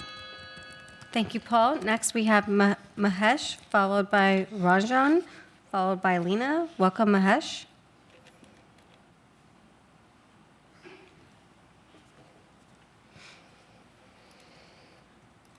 Good evening, Mayor, Vice Mayor, and Council members. My name is Mahesh Gurikar. I've been living in Cupertino for 40 years. About 30 years ago, there was a proposal to build an off-ramp off Mary Avenue, and all the residents opposed it, and City Council, they accepted the will of the people and canceled that project. I hope today you will cancel this project too, because the neighborhood people are opposed to it. Thank you. Thank you. Welcome, Ranjan, followed by Lena, followed by Janet and her group. Yeah, thank you, Council members, for allowing me to talk again one more time. I think this is all, it's very fast that it's not biased. It is biased here. All the decisions made by the Council members are all biased here. And actually the decision that these guys are making here, 9 days per year is completely wrong. There are hundreds of people who apply for the festivals, Mary Avenue Memorial Park, and they're not counted in the numbers at all. It's not at all 9, it's hundreds and hundreds in a year. And the other part which I was talking about is, it's the right-of-way is bigger, not because it was due to something else, because it's the only exit out of the gridlock of many, many houses. I have here like hundreds of residents who have signed here and who have not who have not come here for talking about this. But then this is absolutely a small exit in the case of emergency for hundreds of gridlock houses, and there's only one exit out of onto the. Thank you, Ranjan. Next, we have Lena, followed by Janet's group, followed by David Hollister. Welcome, Lena. Thank you. May I have the projector on, please? Video, can you display? Thank you.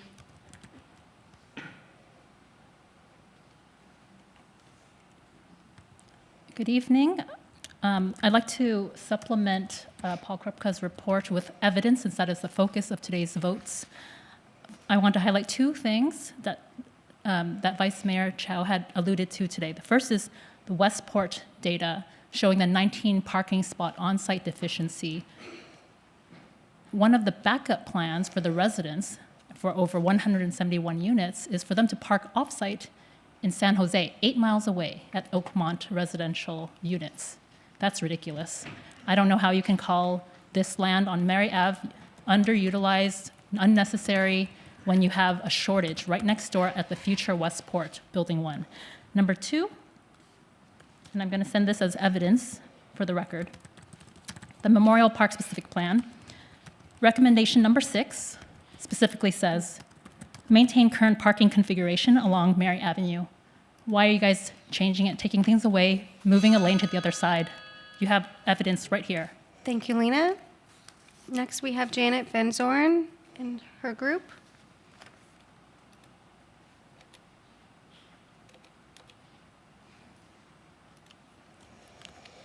Janet, your group, you have about 3 minutes and 20 seconds, give or Thank you. take on my math. Good evening, Mayor Moore and City Council members. This is Gia Pham from Housing Choices, my daughter Cindy, and her friend's father, Nader Vedat. And I just want to thank you very much for all of the diligence that you've put into bringing this Mary Avenue project as far as you have so far. And I want to thank you for considering all the factors and all the issues tonight and moving forward and helping this project to move forward. And we all want to give you a warm, fuzzy thank you for what you're doing for our community and for helping people who are of low economic means, and especially those who have IDD, intellectual and developmental disabilities. Thank you. Thank you, Janet. Thank you, community. Next, we have David Hollister, followed by Pradeep, followed by Connie Cunningham. Welcome, David.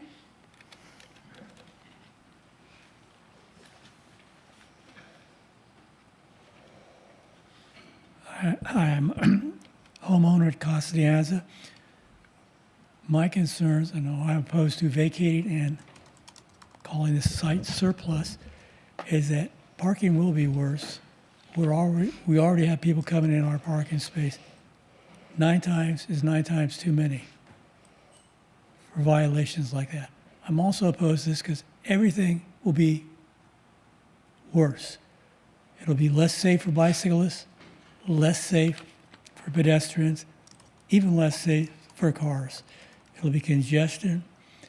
And I'm also opposed to the city giving millions of dollars to an entity that doesn't benefit all of the residents.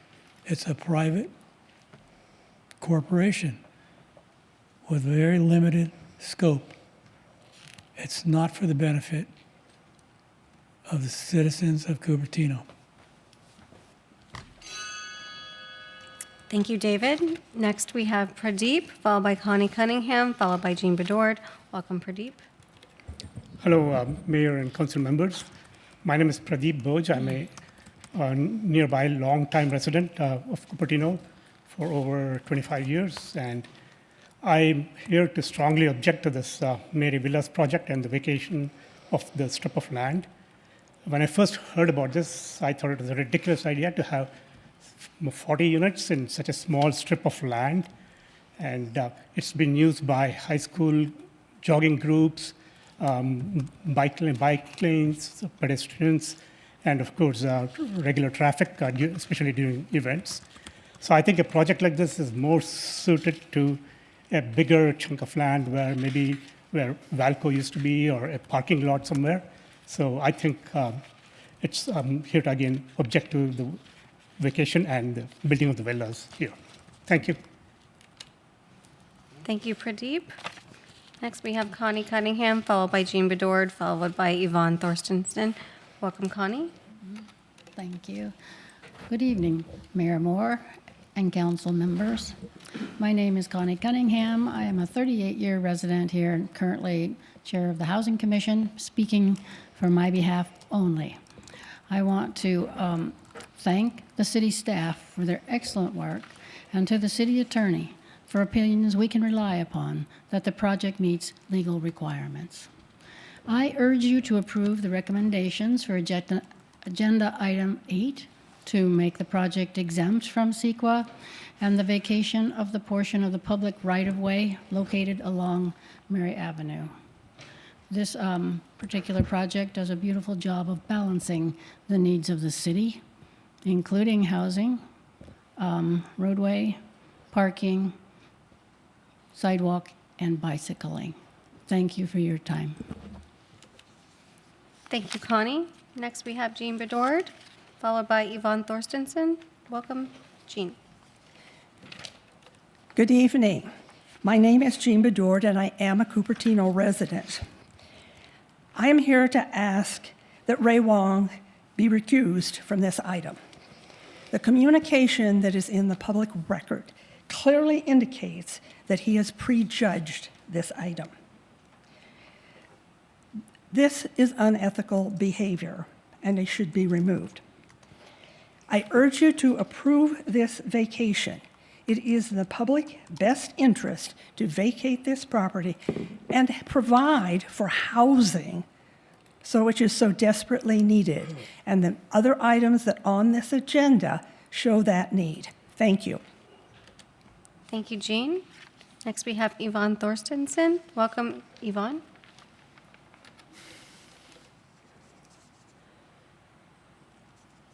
I was really hoping I could show this photograph from my high school. I had the opportunity to work with a group of students who were adjacent to our high school that were called the workshop school, and a group of my colleagues, my peers at high school, formed this group to make to do social activities for this group of people. And it was one of the most forming activities that I did in high school. And that's why I'm so excited to see this project come to fruition in Cupertino. This is a beautiful use of this dusty, unused property in Cupertino. And instead of paving paradise, we can unpave the parking lot and put up a paradise instead. Thank you, Yvonne. Mayor, we'll move to the request to speak virtually. We have, I'm seeing 4 hands raised. We will welcome San Rao. Welcome, San. Good evening, Mayor Moore and council members. I wish to remind you that in the traffic studies that were submitted, they do not contain the coverage of the De Anza College proposed 25,000 square foot medical facility. Staff have done no research on the FHDA plans to put that medical facility in there. That is going to cause traffic, that's going to cause emergency vehicles. Your agenda packet does not cover that future scenario that is in the plans of FHDA. Furthermore, the Westport Senior Housing or Senior Assisted Living and Memory Care is adding 36 memory care units and 123 senior assisted living units for which there is no underground parking anymore, and that is not factored in. Furthermore, I draw your attention to written communications, page 177, where I have sent you a letter from HCD to the City of Ontario on SLA violations. The city is potentially in violations here because you cannot have an RFP ahead of surplus exempt. You cannot engage in single party negotiations ahead of surplus exempt. Thank you, San. Next, we have Seema Linskog. Welcome, Seema. Hi there. I want to echo what Jean Bedord said. So a couple of things. One is I really strongly encourage the council to adopt the resolution vacating the portion of the public right-of-way along the western border of Mary Avenue so that this development can be built. It is long overdue. They may be a minority of our residents, but we have to take care of our IDD residents. They are Cupertino residents, and they deserve to have a safe and comfortable place to live. I also think that Councilmember Ray Wong should have to recuse himself based on the communication that was obtained through the PRA in the disclosure documents, which clearly shows he has prejudged the matter and has been helping residents to fight this project behind the scenes. Thank you for your time. Thank you, Seema. Next, we have Mark. Welcome, Mark. Hi, my comment is simple. In this quasi-judicial hearing, you must make a finding that such portion is unnecessary for present use. But as you must be aware, the parcel is actively used by both cars, bicycles, and pedestrians.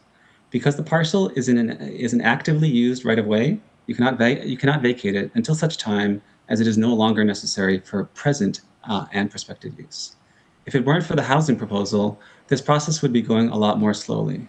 If you want to move forward, please attempt to reconfigure the street to eliminate the use of the parcel, and then we can all see if the parcel truly is no longer needed. Thank you. Thank you, Mark. And our last speaker is Luis Sadati. Welcome, Luis.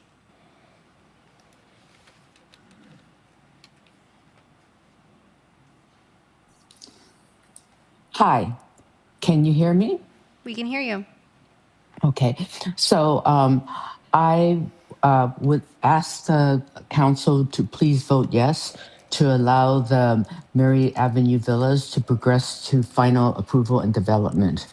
It has been a slow, arduous 20-year process, starting with grassroots Cupertino community, including advocates for extremely low income, until the IDD, intellectually developed. These people are our residents. They are people, and they should be made to feel welcome to continue to live here as adults. And I would also like to support the motion that Ray Wang be recused from this, because his communication have showed that he is already formed opinions. He's not open to all the residents, nor coming to a solution that is beneficial for the wider community. Thank you, Luis. Mayor, that concludes the request to speak on this item. Thank you, Madam City Clerk. Do we have any further clarifying questions? If we have no further clarifying questions from members of the council, the public hearing portion is closed. Do we have any further clarifying questions?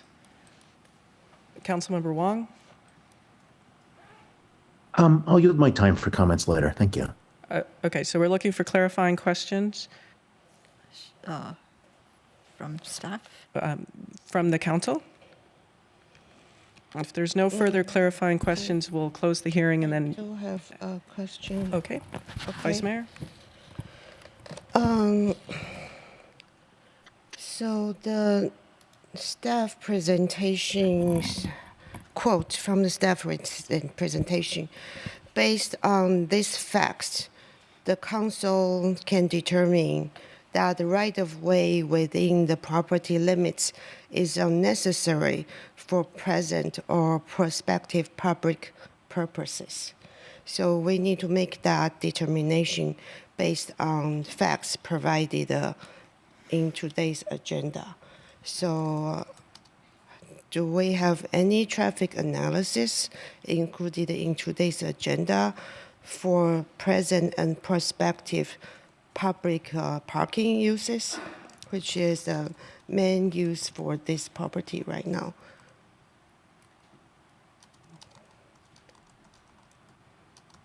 I do not believe I find any traffic study in today's agenda.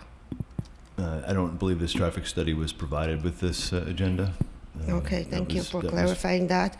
And also the staff report did not really clearly specify how many public stalls are currently used in this property either.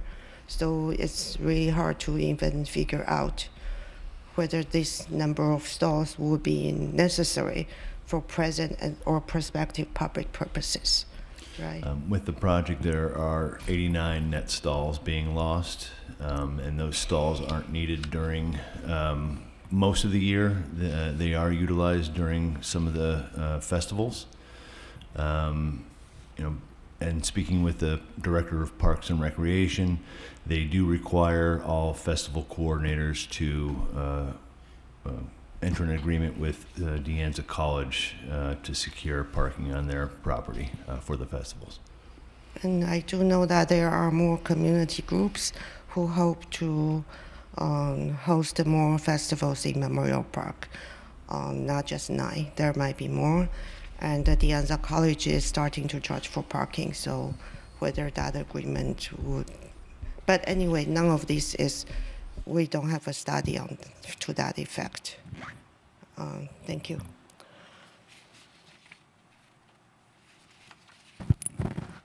Through the mayor. Councilmember Wong?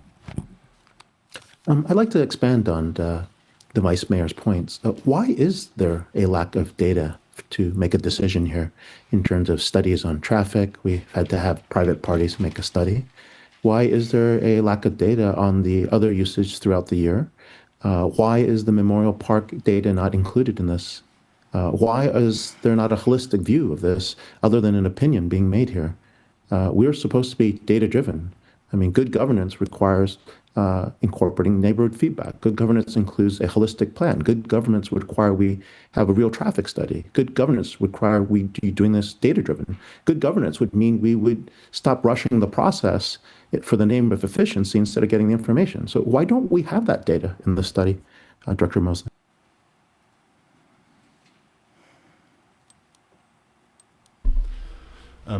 That data was provided with the project approval on February 3rd.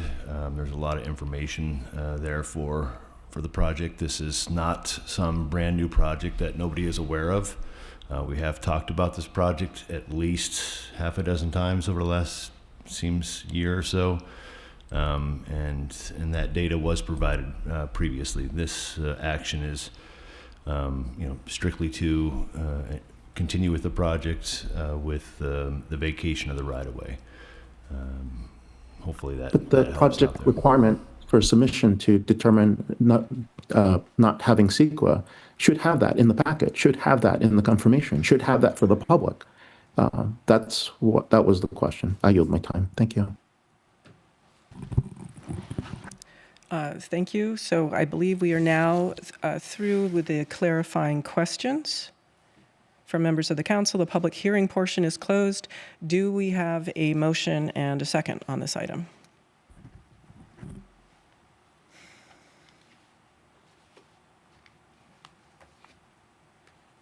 Councilmember Fruin? I'll move approval of the staff recommended action. Okay, and do we have a second? I will second it for discussion purposes. Okay, thank you. So moved by Councilmember Fruin, seconded by Councilmember Mohan, and we'll open it up for comments from the council. Vice Mayor Chow? I do think that we need to create more housing for intellectually dependent population, and they are part of Cupertino, and we need this kind of housing in Cupertino. I was hoping to come in today to find sufficient evidence is provided so that I can support the vacation of the property, since I do know Mary Avenue project relies on this vacation. And the city attorney has stated that this particular action is a quasi-judicial action, so we have to make decision only based on the evidence that's available on the agenda today, or any supplemental desk item. I didn't find any other supplemental or desk item provided today. And based on the staff presentation, I'm quoting from the staff presentation, based on these facts, the council can determine, unfortunately, I would have to say, based on these facts, the council cannot determine that the right-of-way within the property limits is unnecessary for present and prospective public purposes. The reasons are the area to be most vacated is mostly currently used as parking stalls, as stated in the staff presentation. The only reason that has been provided in the resolution and the staff report is that there will be sufficient traffic lane and bike lane and sidewalk created, but that does not address the main issue, the use of parking. The number of parking stalls to be removed is not even mentioned in the staff report. And the impact of removing these parking stalls was not evaluated. The impact of the reduced parking supply in the Westport project area is not evaluated. The impact of added demand due to newly adopted 2024 Memorial Park Master Plan with more intensified uses was not evaluated. And the current festival use does not tell us what are the prospective future festival use for Memorial Park, which will be more since the housing element requires to increase our population by 25-30% like every 8 years. Therefore, the demand on parking will be more and more. But that's not evaluated. There is no evidence. Any parking study in a previous meeting is not in today's agenda. Therefore, I do not think there is sufficient evidence or facts that has been provided today to support the vacation of this parcel. If anyone disagree, please provide that evidence. Show me where I can find the evidence in today's agenda. Thank you. Councilmember Fruin. So part of the error in the reasoning that I just heard is about the standard review that we're using here, and it is one of the reasons why I asked the city attorney to opine on it. So we are here to consider this vacation pursuant to California Streets and Highway Code, Section 8324, which reads, if the legislative body finds from all of the evidence submitted that the street, highway, or public service easement described in the notice of hearing or petition is unnecessary for present or prospective public use, the legislative body may adopt a resolution vacating the street, highway, or public service easement. That perhaps sounds like a very strict standard, but let's hear what the Court of Appeal has to say on what exactly this means. Because this is not the first time that someone has argued that the only way that you can vacate a street is if you can demonstrate that nobody ever wants to use it, or that there needs to be some particular quantum of evidence that an individual council member can't find. Under its plain meaning, the word unnecessary connotes something that is not essential or needed for the continuing existence or functioning of something. Similarly, if something is not needed by the public, this condition means that it is not required, which is different from stating that the item is not wanted or desired by individual citizens. These definitions are consistent with the statutory language, providing that this is the opinion of the legislative body that determines whether a road is no longer needed. The word opinion implies that the legislature, here the city council, intended to provide the local legislative body with substantial discretionary authority to determine whether, in its policy judgment, a road continues to be necessary for traffic circulation purposes. And I think you've got plenty of evidence that it is, in fact, still able to serve its purpose. It's a two-lane street. It will be a two-lane street after this vacation. The only thing that's missing is some parking. We have plenty of other evidence as to what the new use should be, based upon the need to be consistent with our housing element. So I really don't understand how one can square this standard with the need to provide everything that the vice mayor is asking for. So I just want to make sure that it's clear what we're doing here. This is about our policy judgment. It's not the type of evidentiary hearing that it seems like the vice mayor wants to transform it into.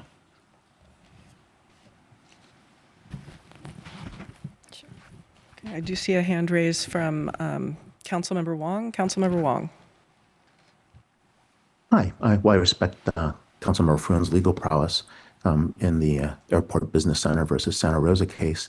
There's a point on part 3 that basically says there needs to be written You findings. may need to be louder. We can't hear you. I apologize. Sorry. While I do respect Councilmember Fruin's legal prowess here, I understand that in the Airport Business Center ruling versus Santa Rosa, Part 3, the requirement to make findings, in that case, the appellant contends the city abused its discretion by not supporting its surplus land designation with written findings. We are basically not supporting why this is surplus land with written findings because we have not done the test. We have not provided the data behind it. So while this is an appellate court ruling, which is true, and it's available for every state and every court, and it's the rule of the state of the land, the circumstances are a little bit more nuanced. And so I would challenge or argue that we're basically not doing our due diligence to figure out, is this CEQA ready or not CEQA ready? And by not having the data here and having the data available to the public in this specific ruling, we are violating that law. Now, it might be a strict interpretation, and I'm not a lawyer, as you can tell, but as a commoner and as a common person, these laws are designed to protect our neighborhoods, our quality of life, our residents. And the fact that we are rushing a process and putting the cart before the horse only makes it even worse. And we are using procedure to try to silence council members from figuring out what's going on, having conversations with both sides, supporting different opinions. That's even crazier. That would scare anyone who's opposed to this project, saying, hey, look, everyone's trying to go after one council member here. So the point here being is that, yes, it is nuanced. And so do we meet the same standards of this appellate ruling? That's the question. It's a little bit more nuanced than what's being portrayed by Councilmember Fruin here. So I'll leave it at that. Councilmember Mohan. I just wanted to pick up on something Councilmember Wong said, that there wasn't adequate information about why this project should be exempt from CEQA. I hope I said that right, Councilmember Wong. But we did have the city attorney tell us exactly why this project should be exempt from the CEQA hearing, or CEQA regulations. But I also wanted to go back on the vacation of the public right-of-way. And this is for staff, in your reasons for recommendations and available options in your staff report, you say the vacation can occur without adverse effect. So what is adverse effect? What would constitute adverse effect?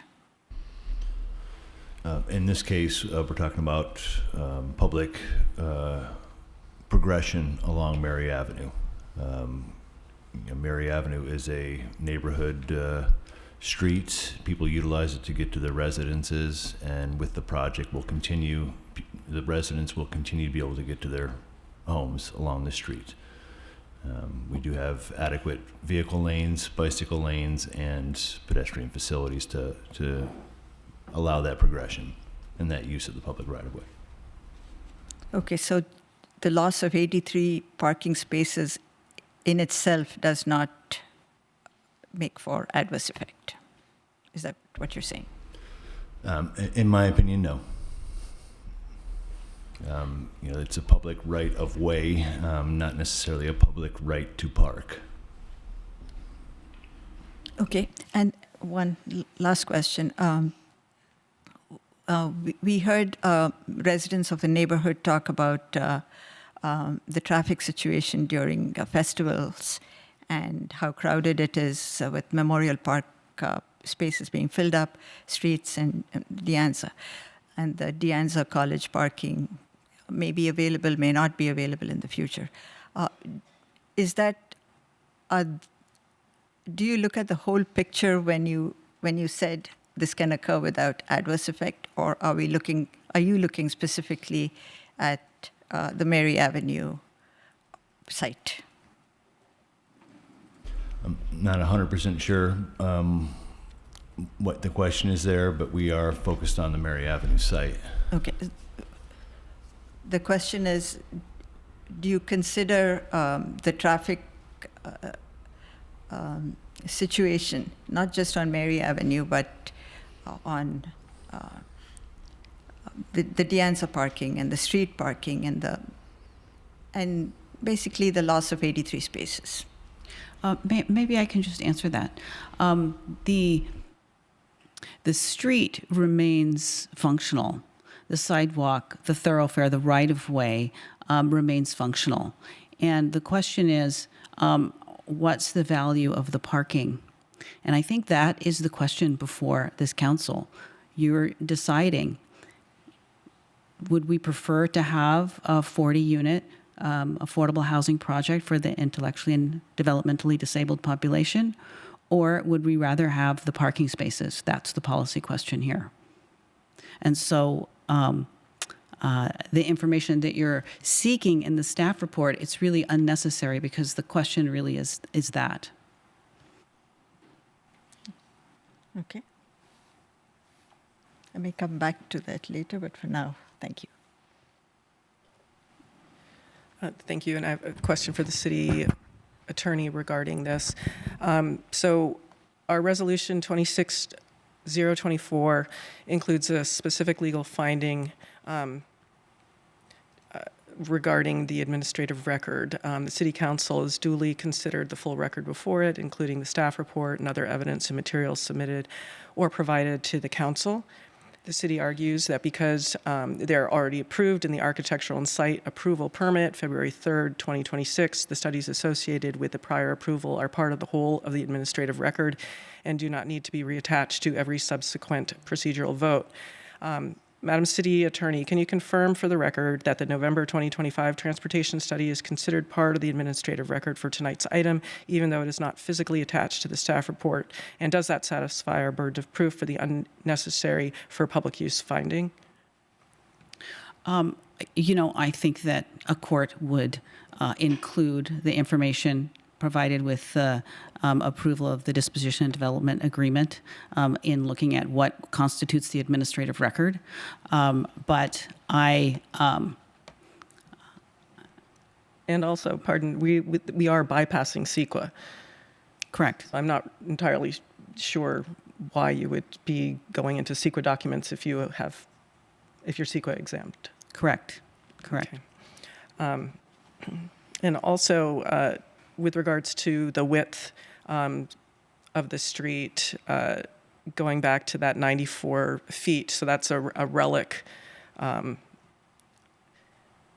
of when this area was designed the first time. So it is actually quite unusual to have such a wide right-of-way in this area. So for a minor residential street, it would only be about 50 feet, and you would not even have bicycle lanes. You'd have sharrows, if you have that marked. Okay. Councilmember Fruin?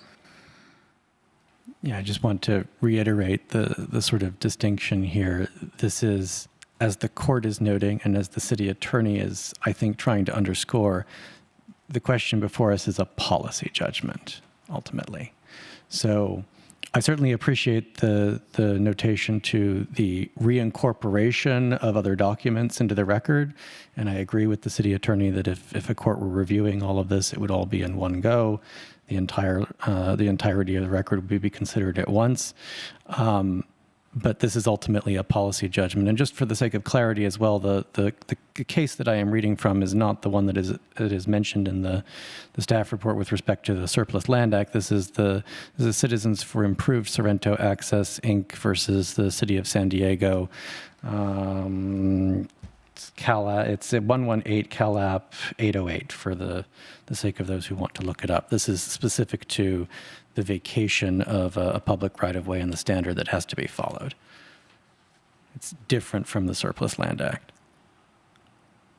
This appears to be one of the rare times when the council really has discretion over a development project. Okay. Thank you. Councilmember Fruin, need more time? Okay. Vice Mayor Chow, and we should be wrapping up before we go to a vote.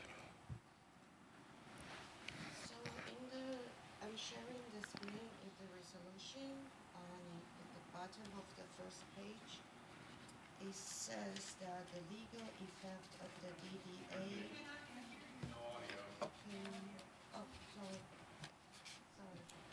Okay, I'm sharing the screen on the first, at the bottom of the first page of the resolution. It states that the legal effect of the DDA will be contingent upon independently finding the vacation area unnecessary for present or prospective public use. So this is why I mentioned earlier, the finding of vacation should be independent of its future use. as an affordable housing project. We should be able to find, independent of that DDA or any evidence provided in the DDA, that the vacation area is unnecessary for present or prospective public use, which include traffic or parking. And the parking is, for a lot of projects, is the required portion of any project, and including memorial parks, master plan. So now I'm hearing this circular argument that somehow this decision can use evidence from the DDA or earlier, but then, so are they independent or are they not independent? This is an independent decision, So it's the decision independent. to Okay. vacate the property. And it's quasi-judicial, Correct. not policy decision. Quasi-judicial decision is not a policy decision. No, I do think it is a policy decision. It's a But it's decision. also quasi-judicial, which should be based on evidence presented today. It's definitely a principled values decision that the council is making today, based on a specific set of evidence, records, testimony. Okay, thank you.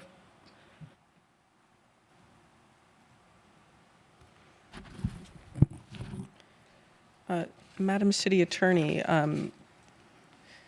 we do have a motion. We have a second. Yes. Okay. Do you have any alterations with regards to the resolution? I don't. I do for the resolution for the next item. The next item. Okay. Very well. So I thought I believe I saw still a have a hand few raised precious from, seconds left. Pardon? So, I still Councilmember believe Wong, your hand's raised? Yeah, I believe I have still some precious seconds left here. I do have a question, and just really as based on the evidence that's there. In the packet, I did not see a form that we normally fill out. There's a form for a street easement vacation that I believe Public Works has. And so I'm curious to see where that form is in the evidence packet. I want to know where all the utility consents are, if they've been filled out and completed. I want to know if the utilities that provide service in Cupertino need to be contacted. Have we contacted those utilities? And how many of those were contacted and how many consented? And where are those letters? I also want to know which utilities were contacted. None of that's there. So it's part of the process. We don't even have that, or haven't seen it. Maybe it's, there's a lot of documents to read. I don't know if our residents have even gotten to that. So it's just another consideration for you to think about, Madam Mayor. Vice Mayor? Just for the record, I would like to mention that in the proposed resolution, the draft resolution, the word parking is not even mentioned. So the most adverse impact of the vacation of the property is not even mentioned in the resolution. Whether you consider that sufficient adverse impact or not, it doesn't even mention it will not be an impact or not. So I think this resolution is not adequate. Thank you. Madam Mayor, if I might. Please, Councilmember Fruin. In the draft resolution let's see which recital number this is.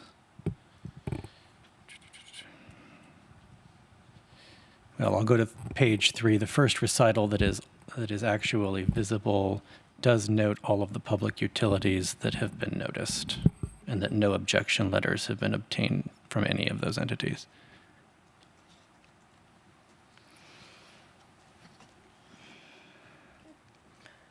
Vice Mayor? Okay. All right.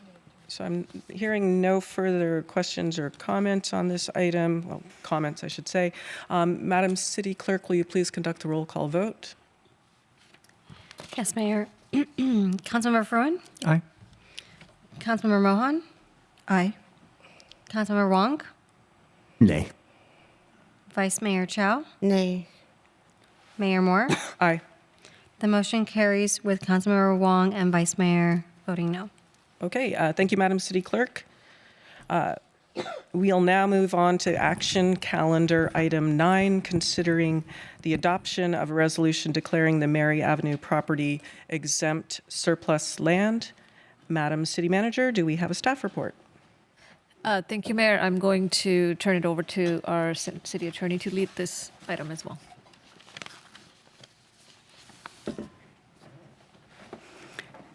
Good evening again, Mayor and Council. I will present the presentation on the Mary Avenue Surplus Land Act Declaration. Do you see the presentation? Yeah. See if I can figure out how to advance this. Here we go. So tonight's action is to consider adopting a resolution declaring the Mary Avenue property located along the westerly edge of Mary Avenue exempt surplus land under the California Surplus Land Act. And the recommended action will be to adopt the resolution that was included in the packet that we'll get to a little later in the presentation.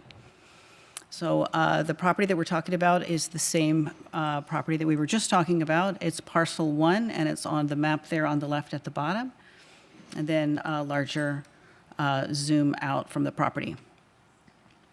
Here's another photo of it, and it does show right of it appears to be some vacant land and then the parking area. The background. Back in fiscal year 2021-22, the city adopted a work program, and this project was initiated at that time. In 2023, the parcel that I just showed you was created. In 2024, it was rezoned with the housing element, specifically with this project in mind. And on February 3rd of this year, a low-income housing project approved by the City Council was approved by the City Council, and it's that project is contingent upon this decision, among other actions. The area mostly serves as parking stalls. Our information is it's underutilized parking except for festivals, which are approximately 9 days a year. Here's a detail of the property. So the Surplus Land Act requires, before the city disposes of surplus land, it comply with the requirements of this act. It defines surplus land as land owned in fee simple that is not necessary for an agency's use. An agency's use includes land used or planned to be used for agency work or operations pursuant to a written plan adopted by the governing body. The property is not currently used for city operations and is not identified in an adopted plan for future city work or operational use. A local agency is not required to find that land is of no public use in order to determine that it is surplus.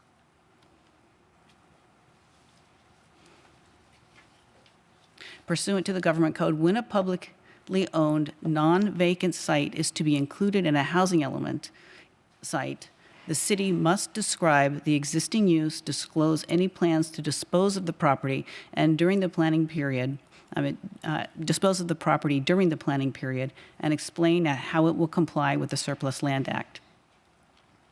HCD found the city's housing element to be in substantial compliance pursuant to the government code, which necessarily includes review of the site's suitability and availability for residential development. Accordingly, based on the site's identification for an affordable housing project, its underutilized parking condition, and the city's adopted housing policies, the city may determine that the project is surplus land under the Surplus Land Act.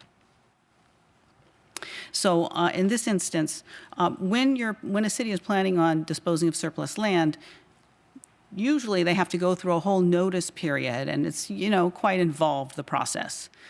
Our project, the Mary Avenue project, is a 100% affordable housing project. And so the Surplus Land Act exempts a project like ours from having to go through all of that procedure of noticing the world that the property is available, et cetera. It makes for a much more efficient process. Because our property is 100% of residential units are restricted to low or moderate income households, At least 75% of the units are restricted for lower income, and the affordability is secured by a recorded covenant for a period of 55 years. In fact, ours is secured for 99 years. The council may determine that the project qualifies as exempt surplus land under the Surplus Land Act. So we qualify for that exemption. So tonight's action is to consider adopting a resolution declaring the Mary Avenue property exempt surplus land. And I present to you the recommended action, which is to adopt the resolution that was included in the packet. But I would like to make one minor alteration. And the minor alteration is to, under the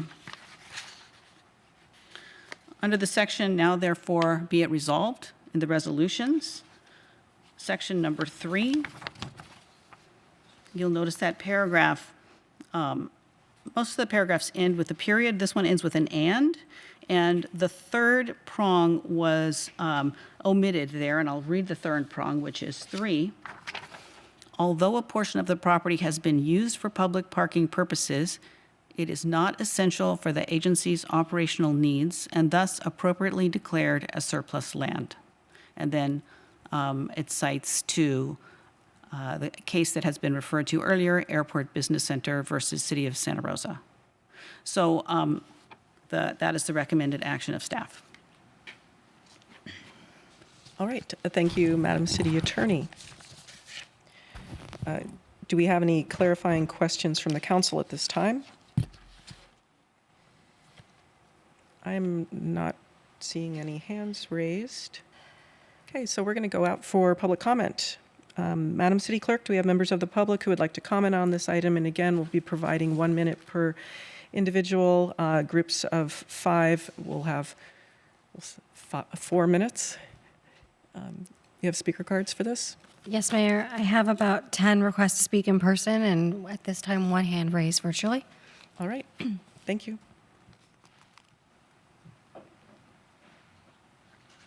Okay, so members of the public wishing to speak regarding this item shall submit a request to speak or raise their hand virtually within 9 minutes of the start of public comment or before the public comment period is closed, whichever comes first. So at this time, we will move to in-person. We have Jennifer Griffin, followed by Sunil, followed by Ranjan. Welcome, Jennifer. And just as a reminder that we're speaking to item 9, the resolution declaring the Mary Avenue property exempt surplus land. And we have 1 minute, is that correct? Okay. I calculated that this property is worth $855,000 at $45,000 per parking space, 19 of them that is Washington, D.C. It might be worth more than that. Yes, I do want Mary Avenue Villas to proceed, but this is an unusual location to have affordable housing on the side of a road. So I want to make sure that if Cupertino does declare this surplus, even if it is 99 years, we get it back. Well, I don't know, are you putting any stipulation in if this project does not proceed within X amount of time? Is this property being deeded to someone? Will Cupertino retain ownership of it? I really want to make sure that nothing strange happens with this property if for some reason, in a reasonable amount of time, this project does not proceed. We get it back. I'm dubious of surplusing land, but we get it back. Thank you, Jennifer. Thank you. Next, we have Sunil, followed by Ranjan, followed by Connie Cunningham. Welcome, Sunil. Thank you. Hello, council members. I'm Sunil. I'm a resident of Cupertino for about 15 years now, and I use the Mary Avenue continuously on a daily basis. It's a nightmare to go through that process right now of traffic, and having these villas out there and calling this a non-surplus land is going to be an issue for us as a resident. There's a lot more traffic in that area. It's not a safe place to go every day with the schools in the morning. And there's a lot of other public transportation. The Cupertino has a storage facility there, where there's a lot of heavy vehicles transport in that area with the school children out there and residents trying to cross in the morning times, and having this villa is going to be a nightmare out there. It's a safety issue. I really oppose this, this land to be converted. And I just want to raise this issue as a safety concern for the residents. And that's the only way out exit for us on the Meteor Drive and other adjacent locations for us to go out towards the city. Thank you. Thank you, Sunil. Next, we have Ranjan, followed by Connie Cunningham, followed by Janet Van Zoren, if she's still here for the group. Welcome, Ranjan. Hello. I heard again the 9 number here. There are no 9 festivals at all. We are given wrong information, wrong evidence here to misguide the council members here, and that's not fair. I would like to repeat that again and make sure that it is not 9 at all. It is a 9 festival that happened in Memorial Park, and it is more than 9 definitely, maybe like in hundreds, okay?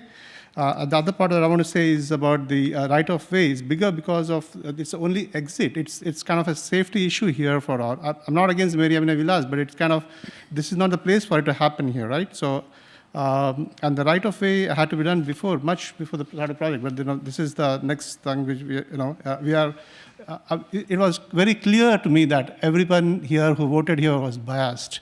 And this was actually kind of the thing which says that there should not be predefined or prejudice about this. But I see that it's been happening, and they're only it's very clear. Thank you. Thank you, Ranjan. Next, we have Connie Cunningham, followed by Janet Van Zoren's group, followed by Lena. Welcome, Connie. Good evening, Mayor Moore, Vice Mayor Chow, council members, city manager, and city attorney. Thank you again to the city staff for their excellent work, and to the city attorney for opinions we can rely upon that the project meets legal requirements. I urge council to approve the recommendations for agenda item 9, find the project exempt from CEQA, and declare the Mary Avenue property to be exempt surplus land pursuant to the provision of the Surplus Land Act codified in the California Government Code. This project strikes a good balance among city needs: housing, roadway, parking, pedestrians, and bicycling. My name is Connie Cunningham, 38-year resident, currently chair of the Housing Commission, speaking for myself only. Thank you so much for this time to speak. Thank you, Connie. Next, we have Janet. Nope. Okay. Next, we have Lena.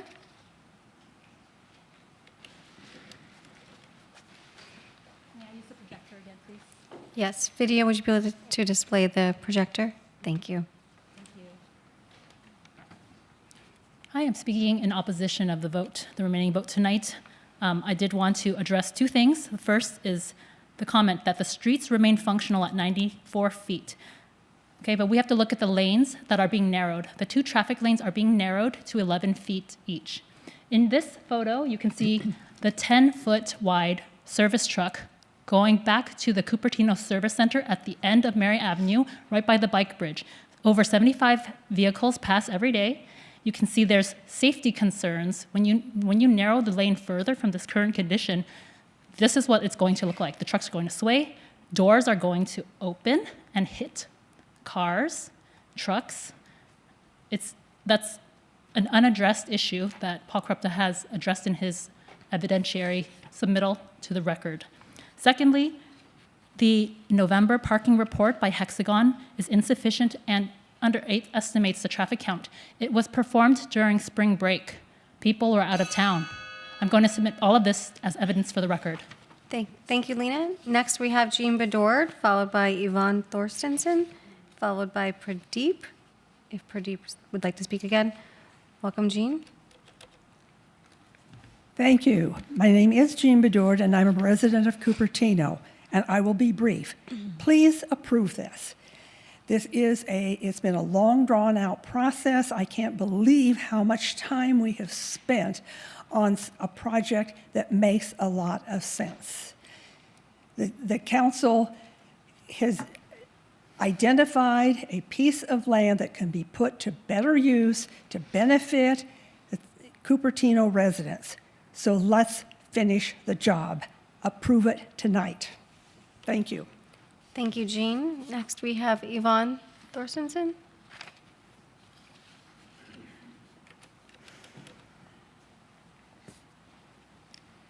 So again, 1 minute is such a short period of time, but I just wanted to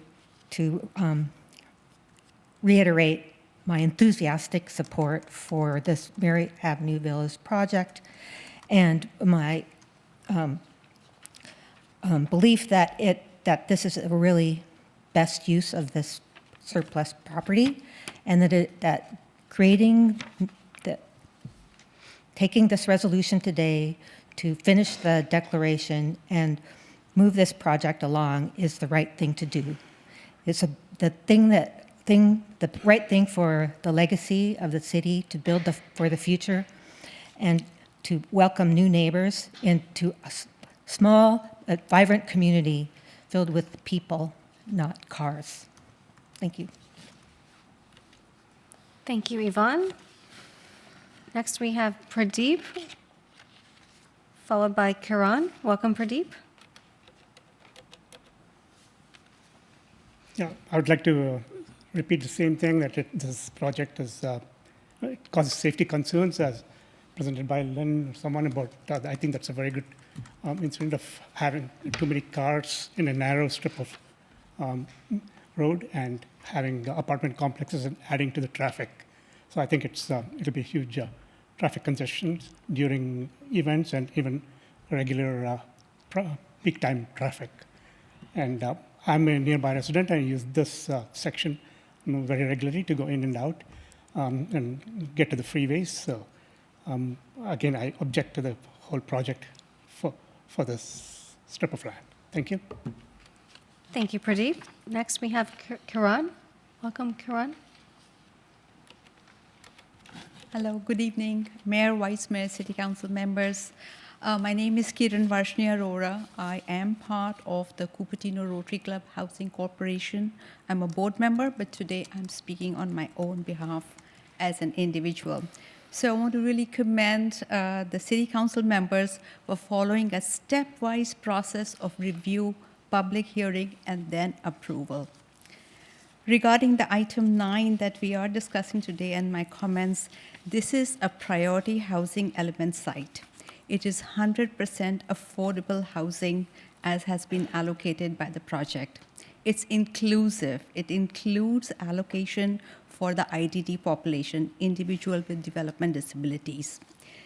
In the last Planning Commission meeting of February 10th, the Planning Commission they've adopted the resolution finding that the location, purpose, and extent of the disposition of the Mary Avenue project site is consistent with the general plan. Thank you, Kiran. That is your time. Mayor, we will move to the request to speak virtually. We have 2 hands raised. Welcome, Sam. Good evening, Mayor Moore and council members. I'm planning commissioner speaking on behalf of myself only.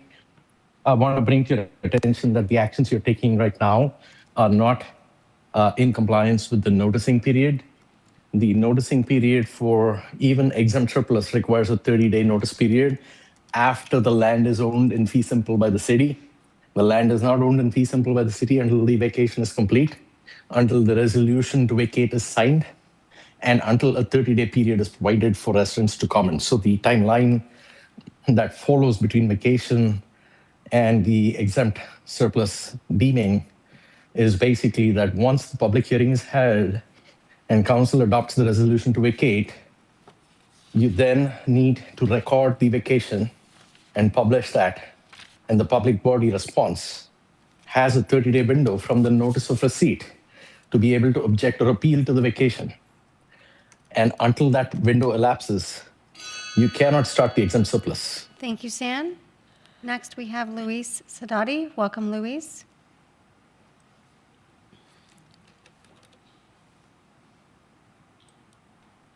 Hi, can you hear me now? We can hear you. Okay. Thank you for the time that you're spending on this meeting and all the other meetings. I would ask you to vote yes on this item. This vote is needed to allow the Mary Avenue Villas to progress to final approval and development. It's been a slow, arduous 20-year process.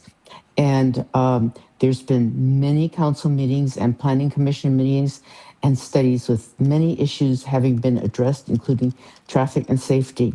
And people can continue to throw objections repeatedly, recycling them for another 20 years. But it's been 20 years. It's time to move on. This site is part of the required housing element that HCD approved. June 16, 2026 is the HCD deadline for Cupertino to meet the housing element required for below market housing. We need to keep the housing that is below market in our housing element. Thank you. Thank you, Louise. Mayor, that concludes the request to speak on this item. All right. Thank you, Madam City Clerk. Do we have any questions, comments, or a motion from the council at this time? I see a hand raised by Councilmember Wong. Thank you. I just want some clarification from our city attorney, if possible. And it's more of a nuanced question involving two separate legal processes. We've got street vacation under the California Streets and Highway Safety Code and exempt surplus land declaration under the Surplus Land Act. And so are these two separate processes, City Attorney? They are. Okay. And if they are two separate processes, are we allowed to legally collapse them into one act here? Because from my understanding and talking to some other experts in this field, the land has to first be vacated before it can be declared surplus. You can't declare land, former street, right-of-way, or easement surplus under State Code 5422 1F1E until the vacation is complete and the land is owned in fee simple by us, the local agency. Is that true or not? I don't know exactly the law on that point, but we did do the vacation first. They are two separate actions, and the vacation passed, and then we moved to the Surplus Land Act exemption approval. And then in the vacation process, under the notification requirements in the California State Highway Code 8323, before any vacation can occur, at least 2 weeks before the day set for the public hearing, notices of vacation must be posted along the street or public service easement proposed to be vacated. The question to staff, have we done that? I see Director Mosley chatting yes, and it's my understanding that that did happen. We checked in throughout the process, and that did occur. Okay, and then under California State Highway Code 83224, the City Council should hear evidence offered by interested persons at the above required public hearing, which is this. If the City Council finds from all the evidence submitted that the public street or public service easement is unnecessary for present or prospective public use, the City Council may then adopt a city engineer reports and findings to vacate. Do we feel that that's been sufficient in terms of the evidence so far? I do believe that it has been sufficient this evening, yes. Even without traffic studies and data and information that the residents continue to bring up? Point of order. Isn't this the vacation item? Like we're rehearing it. Excuse me, Councilman. The mayor is accurate. We just heard that item. That was the item we heard before. Okay, but in the exempt surplus land declaration process, once vacation is complete and the land is agency owned, then that triggers its own procedural requirements. So are we combining both at once here? No, we're not. We managed the two questions separately. Okay. I just want to double check. Thank you. Thank you for that question there, because that was something we debated during the agenda setting process, and we were, because we knew that we would end up hearing two items and that we would end up having two public comment periods on the item, making it potentially a very, very long item. So we had hoped that we could combine the items, but it turned out that I don't know if the word is, could not, but we did not.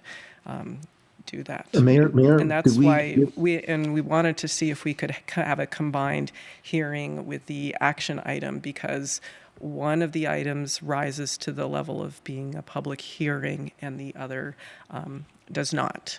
So that's how this came Mayor, to did you- be. That's how this came to be, that we have a hearing item and an action calendar item. Councilmember Wong, do you have further comments or questions? Mayor, I appreciate that clarity in the agenda setting. And during the agenda setting process, did we, as the local agency, provide Pardon, notice? this is not an item about agenda setting, so please stick to the, is the item Did we provide with proper regards notice at to least the 30 days exempt? before the exemption takes Pardon? effect? Okay, I'm sorry, Councilmember Wong.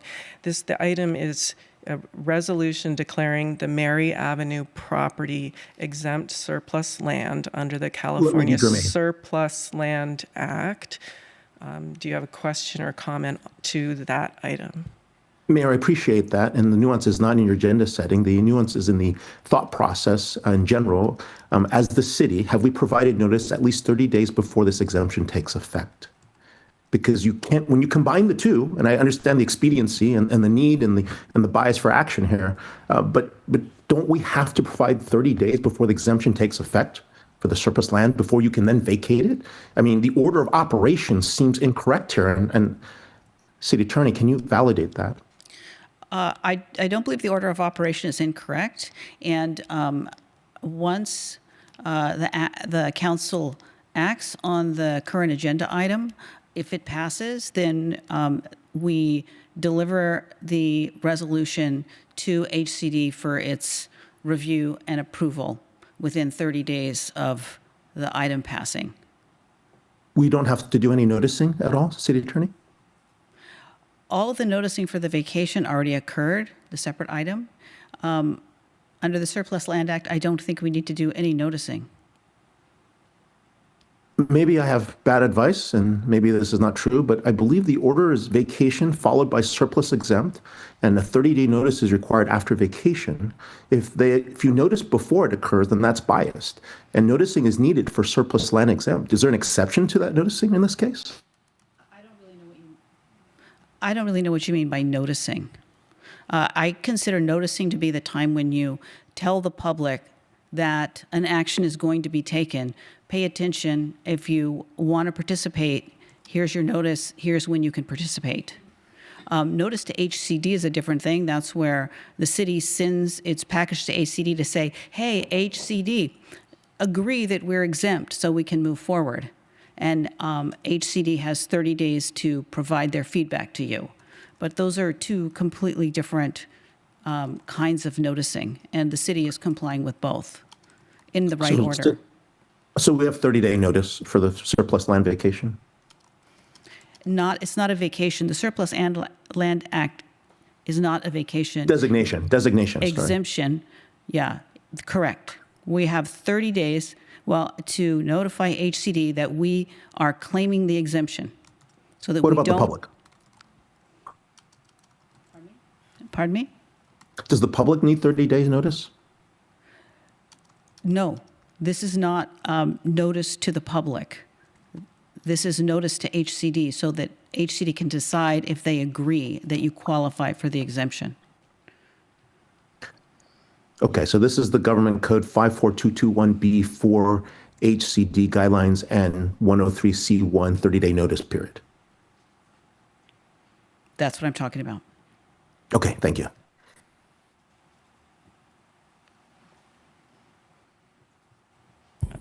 Madam City Attorney, I would verify that code. Thank you. I probably should verify the code. Yeah. With that the numbers are accurate. Okay. Do I have any further comments or clarifying questions from the council, or do we have a motion this time? Do we actually, could we have a motion for our deliberation purposes? Councilmember Fruin, I believe. So I'll make the motion for the purpose of deliberation To approve the staff recommended action with the amendment that was offered by the city attorney at the top of the discussion. Okay, Moore, second. So motion by Fruin, seconded by Moore. Move back, home panel. Vice Mayor Chow?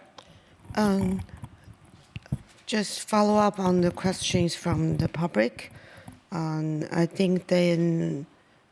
I think one person asked about what would happen to the exempt property after it's sold or leased to another party. I think we have covered this in the last time, but could you remind the public what was the decision? After today, the DDA will be in effect, and then what would happen to this property? The DDA very clearly states that if for some reason the property is not developed, that the property would come back to the city. The likelihood of that happening, though, is very low because once the tax credits are allocated and the tax credit partners who now own a very valuable asset and only remains valuable if the project is built and if it remains affordable during the regulatory period, those partners will be watching, and if it appears the project is going sideways, they will have every incentive to protect their investment and ensure that the project is built. But setting that aside, if for some reason the project is not built, the land will come back to the city. And at the end of the 99 years, the city has the opportunity to repurchase the property for the cost only of the fair market value of the improvements on the property without having to pay for the land. Yes, so just to clarify, so as of right now, the DDA, we will sell the property to the applicant, which will be now at Mary Avenue LP, which will be a company that's created based on the resolution. And then there will be covenant that all the below market rate units will be below market rate for 99 years, right? Correct. Is that correct? Okay, thank you. And the other second question from the public is about the traffic from the service center.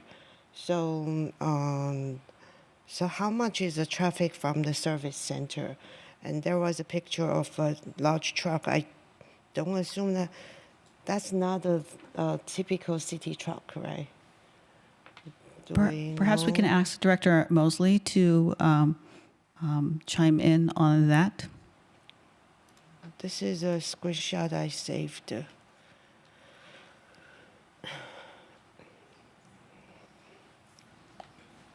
Hello, if you wouldn't mind repeating the question.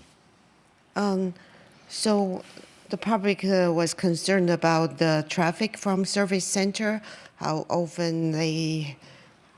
frequent is the traffic and the size of the trucks from the service center. There is a picture, I'm not sure, probably not a typical city truck. Yeah, that photo, I'm not sure is a city truck. It could be, but I'm not 100% sure. Our typical vehicles are what they like to call medium-duty trucks, which are your Ford F-250s, Ford F-150s. We do have some larger vehicles. We have our vac truck, which is going to be wider than your typical truck, but they all are, legal widths. So the 11 feet street after the reconfiguration will be sufficient to accommodate those trucks? Yes. Thank you. Madam City Attorney, with regards to the resolution, I would like to have agenda packet PDF page 153 examined with regards to the affordability number of years. I think there might be a relic of the 55 on it from before. And there's a, yes. So it is a PDF page 153, and it is the second page of the resolution.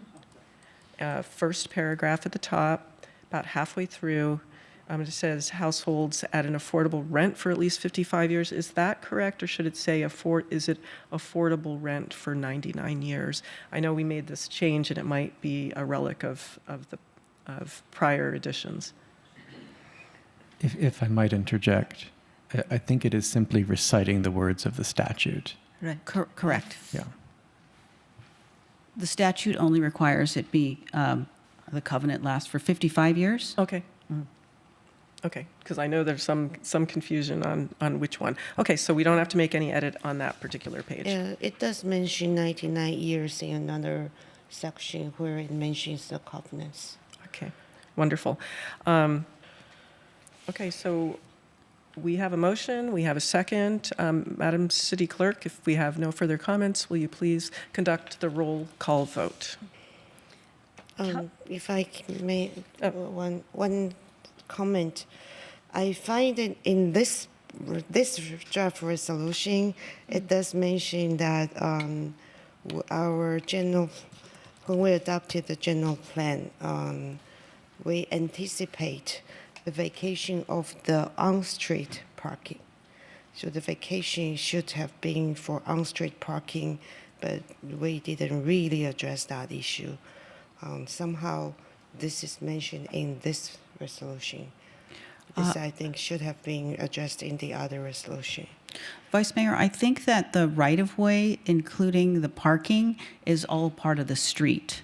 So that's the part of the street that's the parking. Yeah, but in this resolution, it specifically mentioned we anticipate disposition of the property, including vacation of the on-street parking, because that's what this portion is being vacated is mainly used for. Because the street and the bike path is all retained. What's really vacated is on-street parking. But whether that on-street parking is needed or not, was not addressed. All right. Yeah. Madam City Clerk, will you please conduct the roll call vote? Certainly. Councilmember Fruin. Aye.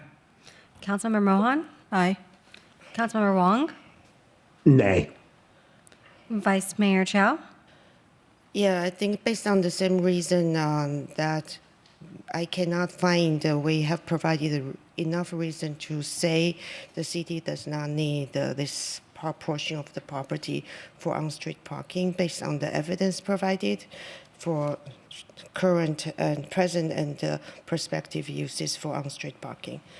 So I have to vote no. Mayor Moore. Aye.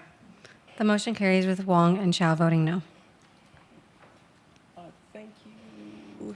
And does the council need to have a 5-minute break, or shall we keep going? I would love a 5-minute break. Okay, so we will return at 9:59, and we'll have a 5-minute break. Should we make it 10? Yep. Okay. Thank you, council. Our next item is action item 10, acceptance of the city manager's mid-year financial report with a budget modification. And Madam City Manager, do we have a staff report? Thank you, Mayor. We have a staff report, and we have several attachments with the staff report. We also have a presentation tonight. This is the mid-year financial report for fiscal year 25-26, which provides an update on the city's financial status as of December 31st, 2025, and budget requests for council to consider. Presenting this tonight will be Jonathan Orozco, our Acting Admin Services Director, and Tony Oyase Anderson, Acting Budget Manager. And with that, I will turn it over to them. Good evening, Honorable Mayor Moore and council members. Tonight we are presenting the City Manager's mid-year financial report for the fiscal year 2025-2026, which provides an update to the city's financial condition as of December 31st, 2025. This report includes an updated 10-year financial forecast, a mid-year review of revenues and expenditures, and recommended budget adjustments. Tonight's presentation will cover 5 areas. First, an update to the 10-year financial forecast. Second, a mid-year update to the current fiscal year's budget, including revenues and expenditures through December 31st. Third, a requested mid-year budget adjustments by department. Fourth, a few additional budget-related items staff would like to highlight. And finally, the recommended action for council consideration.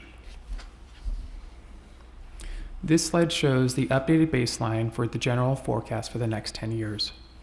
Under the current assumptions, the city remains structurally balanced for the approximately 7 years through fiscal year 2032.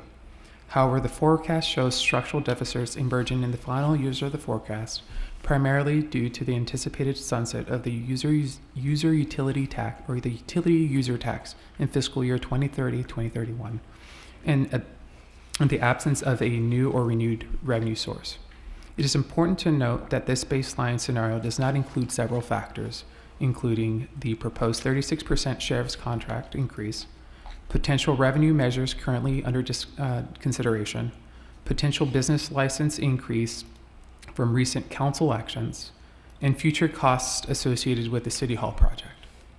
Staff will continue refining these projections as additional information becomes available. This slide illustrates a second forecast scenario incorporating the proposed 36% increase in the sheriff's contract beginning in fiscal year 2026-2027. Under this scenario, the city would experience structural deficits throughout the entire forecast period because the contract increase represents a significant ongoing expenditure adjustment. Staff continues to coordinate with neighboring jurisdictions and Santa Clara County to better understand the cost drivers behind the proposed increase. As these discussions continue, staff will return to council with updated projections and potential policy options. We will now transition to the mid-year financial update portion of the presentation, which will be presented by Acting Budget Manager Tony Osei Anderson, who will walk through the revenue and expenditure updates across the city funds. Good evening, Mayor and City Council. As mentioned, I will now review how the current year is trending compared to mid-year of last year. So as of December 31st, 2025, the city's amended budget across all funds is $228.9 million, an increase from the adopted budget of $136.1 million. The amended budget is higher due to carryovers, encumbrances, and additional adjustments approved by council in the first 2 quarters of the fiscal year. So carryovers are budget amounts that are not spent but carried over to the new fiscal year for unfinished projects and/or purchases. Encumbrances are dollars related to a contract that have not yet been spent but are set aside. And there are additional adjustments that were approved by City Council between July 1st and December 31st, 2025. The largest carryovers and encumbrances in the general fund are primarily due to dollars associated with the RISE project. Carryovers and encumbrances in the special revenue and capital project funds are due to multi-year CIP projects that are fully budgeted and carried over until the project is completed. Additional information on carryovers and these budget adjustments can be found in Attachment C of this staff report. As of mid-year, general fund total revenue is $42.7 million, which is $0.8 million or 2% higher than last mid-year period. The increase is primarily due to revenue categories for intergovernmental revenue and sales tax, offset by use of money and property and other financing sources. Intergovernmental revenue had increased by $2.7 million over the same period last year, primarily due to the receipt of a $3.7 million transportation grant from Apple, which is offset by less monies received for state grants this mid-year period. Sales tax revenue as of mid-year totals $7.8 million, representing a 24% increase compared to the second quarter of the prior fiscal year. This increase is primarily due to the timing of payments related to the city's tax sharing agreements. And these rebates for the current fiscal year will be paid and reflected in the third quarter. Next is the use of money and property. This is lower primarily due to the reversal of the $2.8 million mark-to-market adjustment, which was recorded as a year-end entry in fiscal year 23-24, resulting in a temporary positive revenue impact in the prior mid-year period of 24-25.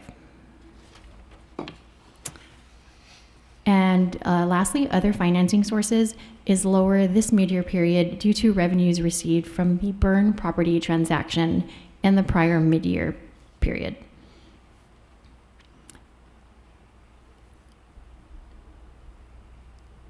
On the expense side, expenditures are $52.5 million, which is $4.1 million or 7% lower than the previous mid-year period.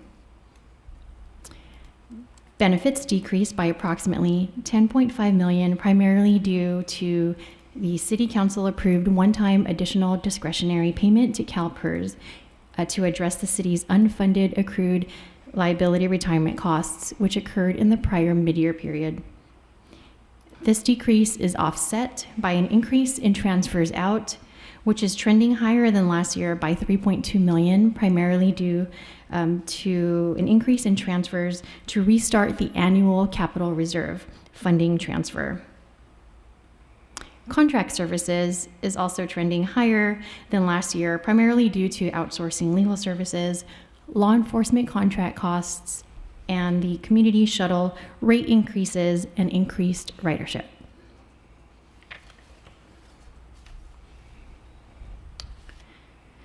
This chart here illustrates how actuals, revenues, and expenditures along with the budget affect a general fund balance.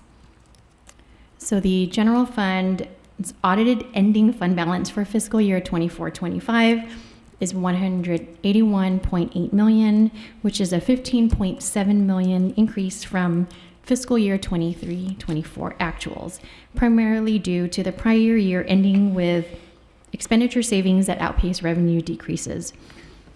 Expenditure savings were primarily because of salary and contract savings, along with increased revenues across almost all revenue categories, primarily due to increased investment earnings.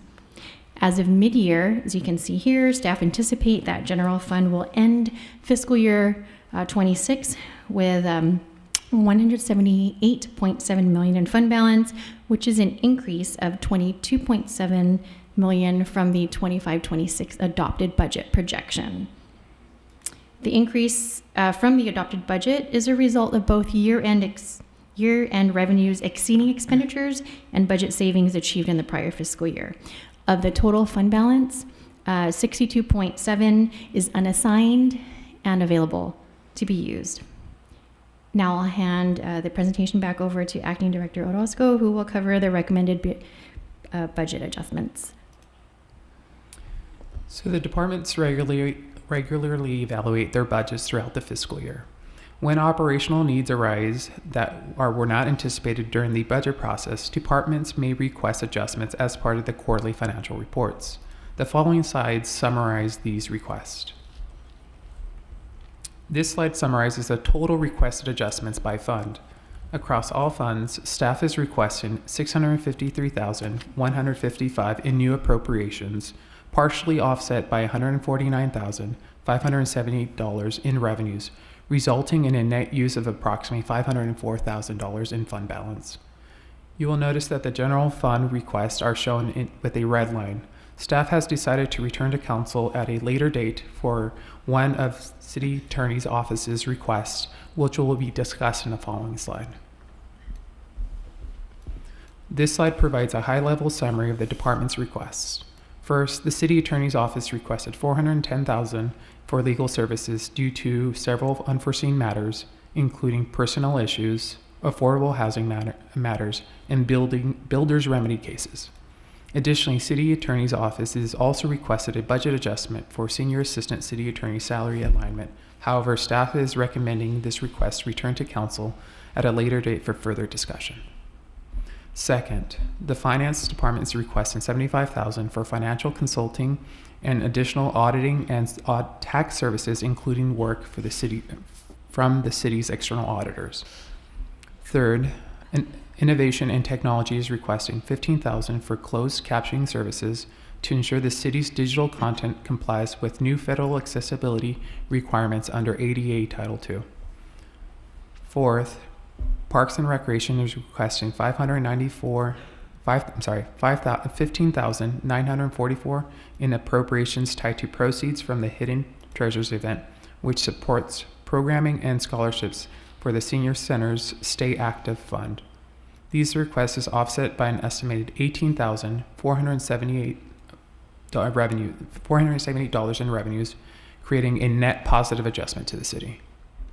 Fifth, Public Works is requesting $6,111 to replace a failed HVAC compressor at the Quinlan Community Center, which has reached its useful life. Finally, staff is requesting $131,100 transfer related to the city's control room project, which was approved earlier this fiscal year. However, the initial request did not include the transfer of PEG funds for the internal service fund. As part of the mid-year report, staff is also highlighting a few additional budget items. First, the senior assistant city attorney salary alignment request is being recommended for a deferred council meeting for future consideration. Second, the Public Works Developmental Services Division utilized a consultant to perform inspection services due to staff vacancies. Salary savings in the vacancy are being used to fund consultant costs in the interim. This slide provides an update to the city manager's discretionary fund, which council approves as part of the fiscal year 2025-2026 adopted budget. As of December 31st, 2025, the fund has only been used once for the property appraisal services related to the Finch property at a cost of $7,400. Staff will continue to report on the use of this fund as part of the city's quarterly financial reports. Staff is recommending the council take two actions tonight. First, accept the city manager's mid-year financial report for fiscal year 2025-2026. Second, adopt resolution approving modification number 2526-433, which increases appropriations by $653,155, increases revenues by $149,578. This concludes our presentation, and staff is available to respond to any questions. All right. Thank you, Jonathan and Tony, for the report and the prep session. For this item, we're going to go open it up for public comment first. Madam City Clerk, do we have any members of the public who would like to comment on this item?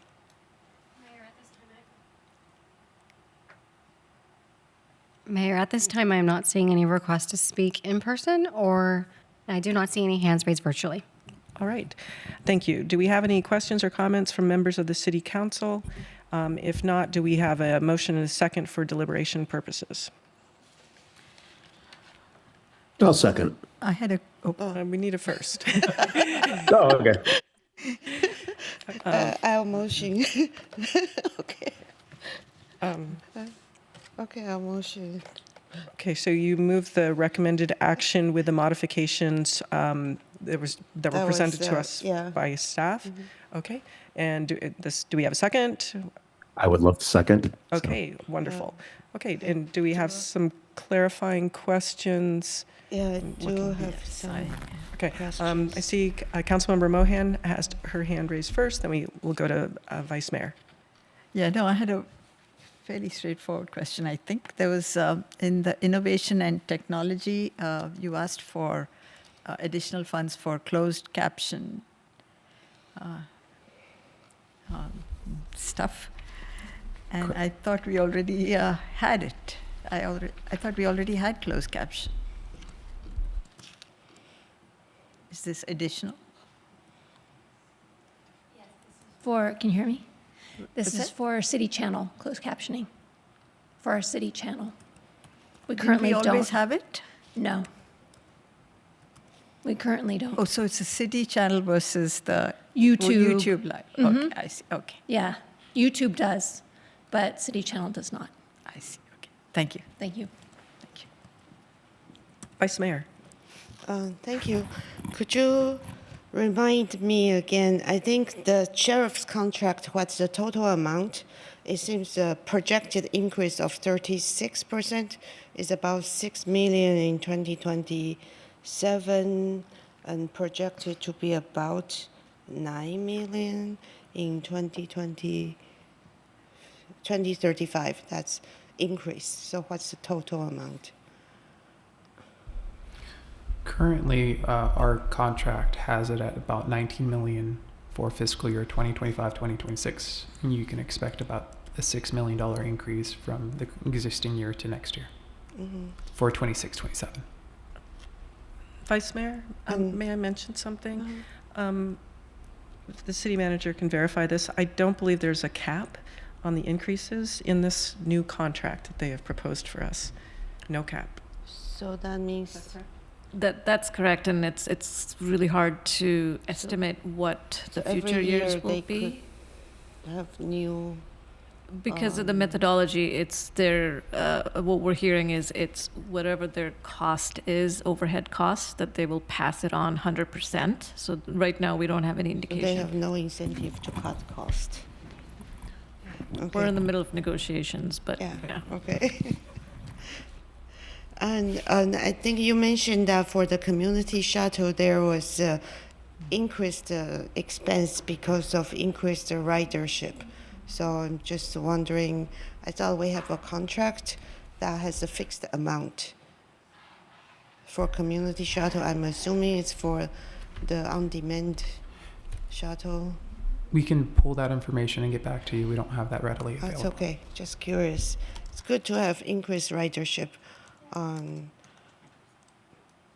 But my recent experience of taking their software is very hard to use. And then I think we probably should have some review of the contract and the operation.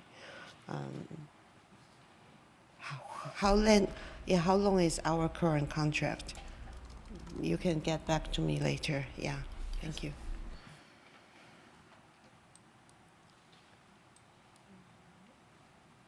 Okay. Well, we actually have a motion and a second on this item. Do we have any further questions or comments, or shall we go to the vote? Okay. We can vote. We can vote. Madam City Clerk, will you please conduct the roll call vote? Councilmember Furman? Aye. Councilmember Mohan? Aye. Councilmember Wong? Aye. Vice Mayor Chow? Aye. Mayor Moore? Aye. The motion carries unanimously. All right, thank you. So we are moving on to item 11. We're a little bit ahead of schedule. We were supposed to hit this item at 1:05. All right, so item 11 is our next action item. It is the fiscal year 26-27 Capital Improvement Program 5-year plan. Madam City Manager, do we have a staff report? Thank you, Mayor. We do have a staff report and a short presentation. We'll be presenting the capital improvement program project prioritization process tonight that's used to help select projects for the CIP. We will also present the projects proposed to receive funding for fiscal year 26-27, and we'll show the anticipated projects for the following 4 years for Council's consideration as well. To present this item, we have Chad Mosley, Director of Public Works, and Susan Michaels, our CIP Manager, and I will turn it over to them. Thank you again, City Council. Chad Mosley, Director of Public Works, and as seems to be the trend, I'm going to pass this off to the professional who knows what's going on.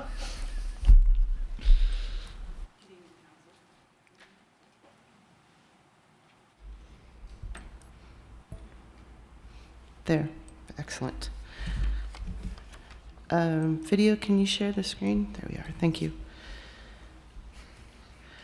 Good evening, Mayor, Vice Mayor, Council, and members of the public. I am Susan Michael, the CIP Manager, and tonight, Director of Public Works, Chad Mosley, and I are here to introduce the proposal for fiscal year 26-27 CIP program. The action tonight is to receive the presentation and approve the CIP project prioritization process and the fiscal year 26-27 capital improvement programs and the 5-year plan proposal.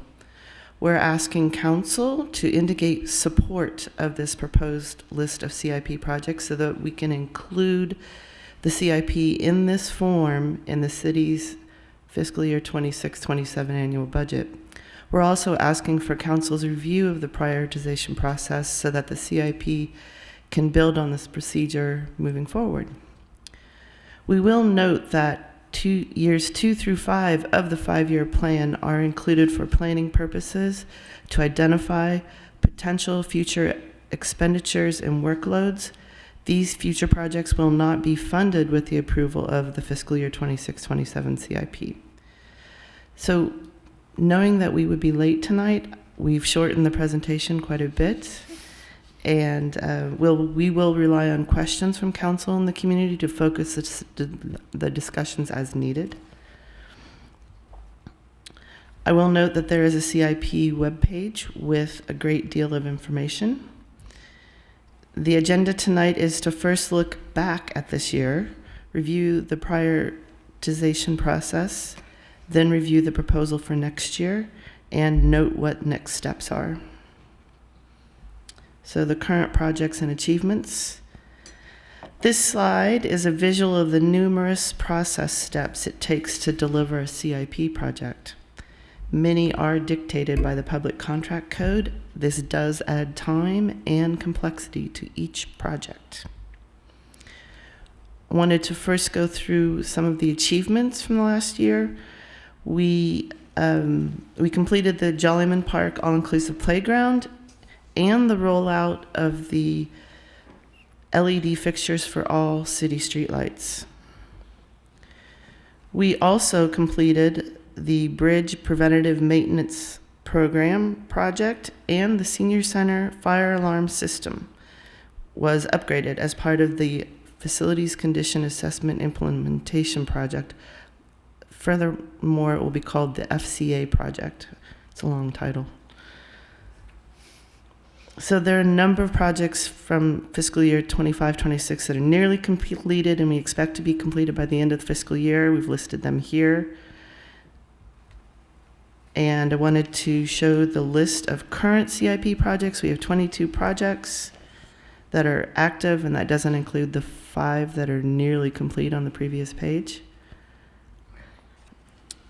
And I also wanted to make reference to one of our existing projects, the Lawrence Mitty Park and Trail project. We continue to get questions about the progress of this project, so I thought I'd mention it here. It continues to progress on schedule. We're in the regulatory permitting phase where we're submitting applications to Fish and Wildlife, Environmental Health, etc. And that's what takes so long. So the CIP prioritization process. We have expanded the CIP prioritization process. Attachment A, which was revised to Attachment G, shows the process quite fully, including the steps in the process, the factors used to prioritize the projects, and the guidance of how to score those projects in light of prioritization. As part of the expansion of the process, we went from 5 factors to the 8 that are shown here. These factors are scored when we're looking at each project from 0 to 5, and then each of those factors are weighted. Health and safety, for example, has the largest weight factor. So you can see evidence of this process in Attachment B, which is revised to H, Attachment H. With this year's projects, they're all in that matrix.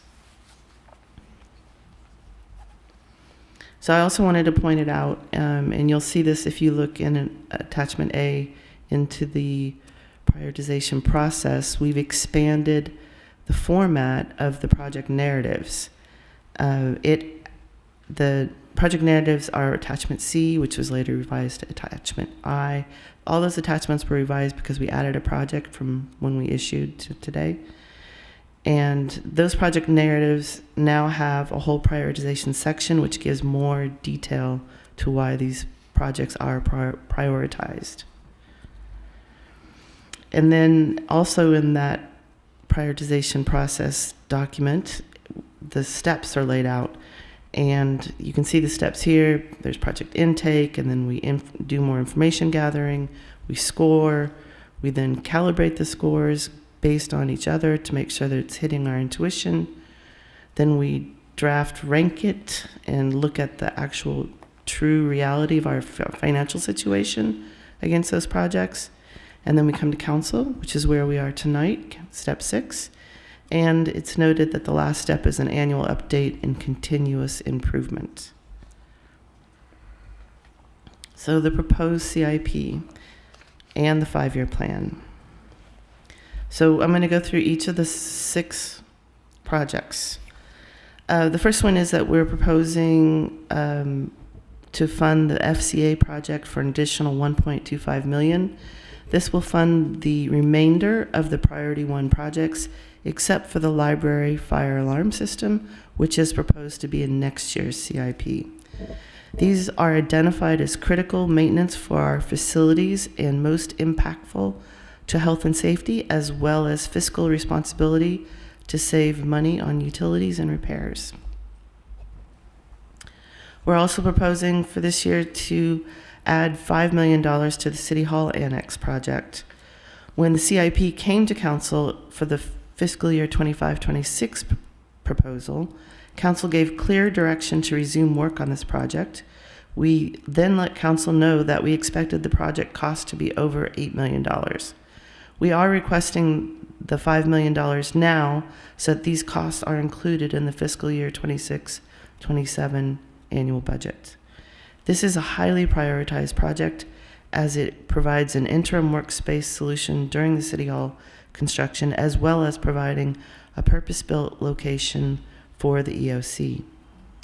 Excuse me, may I interrupt just for a minute, just to check the time at 10:30? This is nearly the last item. Maybe there's future agenda items as well, but I just want to check in with Council. Should we just keep have this be the last item heard? Okay, very well. Thank you. Do we need to vote? The next project is a new project, the Blackberry Farms Golf Course Pro Shop. It's in obvious need of an upgrade. As mentioned here, there's a great deal of foot traffic and it generates approximately $100,000 in revenue. It needs electrical and accessibility improvements in addition to the facelift. We'll have to submit for building, electrical, and sanitary permits at a minimum. The next project is resurfacing of the Sports Center courts. The courts were resurfaced 10 years ago, and it is supposed to happen every 6 to 8 years. Doing this project lessens risk and liability and provides a safer, more enjoyable playing arena for the community. We're proposing the Stevens Creek Boulevard, State Road 85 northbound ramp intersection improvements. The Westport developer initiated multimodal improvements at the Stevens Creek Boulevard 85 northbound ramp intersection as part of their project. The developer provided in lieu fees for the work. Funding is in place, and we're seeking council approval to move forward. And finally, Memorial Park pickleball sound attenuation. The pickleball community and nearby residents have requested that Public Works move forward with sound attenuation improvements at the Memorial Park pickleball courts. Public Works is evaluating options. Preliminary review indicates that sound panels and a new structurally improved fence will be required. And that is our list of additional funding for 2 projects and 4 new projects. $600K, so the total here shows under the internal of $6,730,000.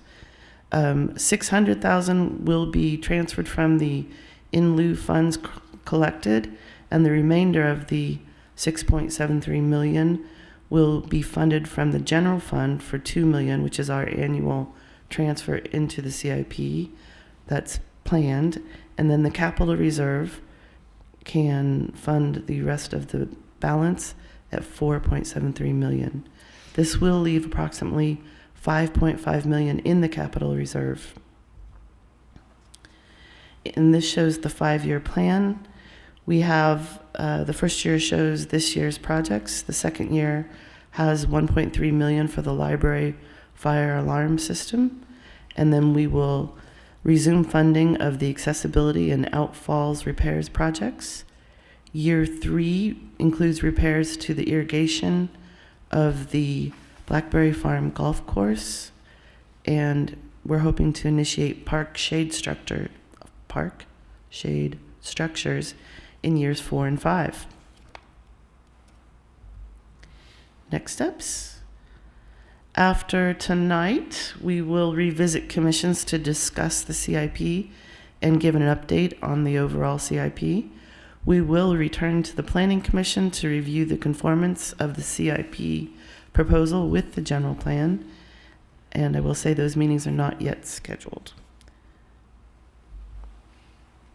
Tonight's recommended action is to approve the CIP project prioritization process and approve the fiscal year 26-27 capital improvement programs and 5-year plan proposal. Thank you. All right. We're available for questions. Thank you so much, Chad and Susan, for all your work on the project prioritization process for the CIP program and the 5-year plan update and the prep sessions that we were offered on this item. I want to first open it up for public comment. Madam City Clerk, do we have any members of the public who are wishing to speak to this item? Mayor, I don't see any requests to speak in person, and I do see one hand raised virtually. So we'll go to San Rao. Welcome, San. Good evening, Mayor and Council. This is Planning Commissioner speaking on behalf of myself only as a resident. I do want to urge the Mayor to follow standard process to take clarifying questions before public comments, and when you call for public comments, to allow time for people to press the raise hand button and not close public comment before they even have a chance to press the button, which was done in the last item. Thank you. Coming to this item, I do want to say the staff report does not clarify what items could be covered by grants, including valley water grants. For example, all projects that are creekside that improve critical or failing infrastructure such as storm drain pipes could be grants that are applied for with valley water. I see no coverage in the staff report and presentation of items that would cost the city nothing or next to nothing if you pursue grants. Specifically, the Stevens Creek Boulevard 85 northbound ramp intersection improvements could be grant funded. Library expansion project, FCA project implementations, looking at storm drain and water projects, as I mentioned earlier, and improvements to the city's LED lighting, all of these could be grant funded. I urge the city to prioritize critical and failing infrastructure, particularly around our storm drains from the FCA report. If you can focus on the tier 1 and tier 2, really that is bread and butter for us, making sure the city infrastructure works. I'm concerned about the excessive waiting for safety and health. I'm really fearful that this will once again take us down the path of bike lane projects and Vision Zero. And I would, if I had public comment on the prior item, would have said we really need to defund that department entirely because all we get are bike lane projects. So I urge you to fund 0 bike lane projects and start actively defunding both the projects and the department itself. As far as resurfacing of courts, the CSC members are over 2,000 in number. They pay $500 approximately a year. That's over $1 million in revenue. The courts haven't been resurfaced in over 10 years, and the courts need attention. So I do urge you to prioritize that. We are a paying body. We don't play for free, unlike the pickleball non-resident participants. On the pickleball issue, you have a cheap, no-cost solution, which is quiet paddles, quiet balls, conduct a noise study, reduce the hours, ban pickleball on Sundays and holidays, enforce construction hours, and start to check for compliance. If you do not have compliance, you can ban pickleball like the city of Carmel wisely did. Please do not spend any city money on pickleball noise attenuation. I am disappointed to hear that the Public Works Director spent over an hour with a primarily non-resident body, that's the pickleball body. We have been asking for attention at the CSC with several concerns and have gotten no time. Thank you, San. Mayor, I'm not seeing any additional hands raised and no additional requests to speak in person. Okay, thank you. Do we have any council questions or comments at this time? Okay. Okay, I see Councilmember Wong, your hand's raised, followed by Vice Mayor and then Councilmember Fruin. Yeah, I want to thank staff. I think it's a very comprehensive report and a matrix that's here. I do have a question for the items that were prioritized. Was there a certain threshold used to say like items above 280 were in that list versus items that were below 280 or some arbitrary number like that? Or this was just a different prioritization from what I saw when the total points on the total ranges here in Appendix B in the prioritization matrix for 26 to 27 CIP projects? Thank you, Councilmember, for your question. Since this is the first year we've had all 8 factors, we did our best to put all of the projects into that matrix and see if it's basically a test of that new process. And it worked out such that the projects were in line with our expectations in a way. You could say that we know how important these projects are on some level. We also got feedback from other people about the prioritization. So we didn't have an initial number that we were striving for. We did, in one of the developments of the meetings with the council members, we came up with the annual review to say projects under 250 in the following year may drop off the list. So that would be part of our process going forward. Okay. Would you be open to so it's like it's a floating range of numbers that you guys look at throughout the year, or throughout the 5-year period? Is that kind of the approach?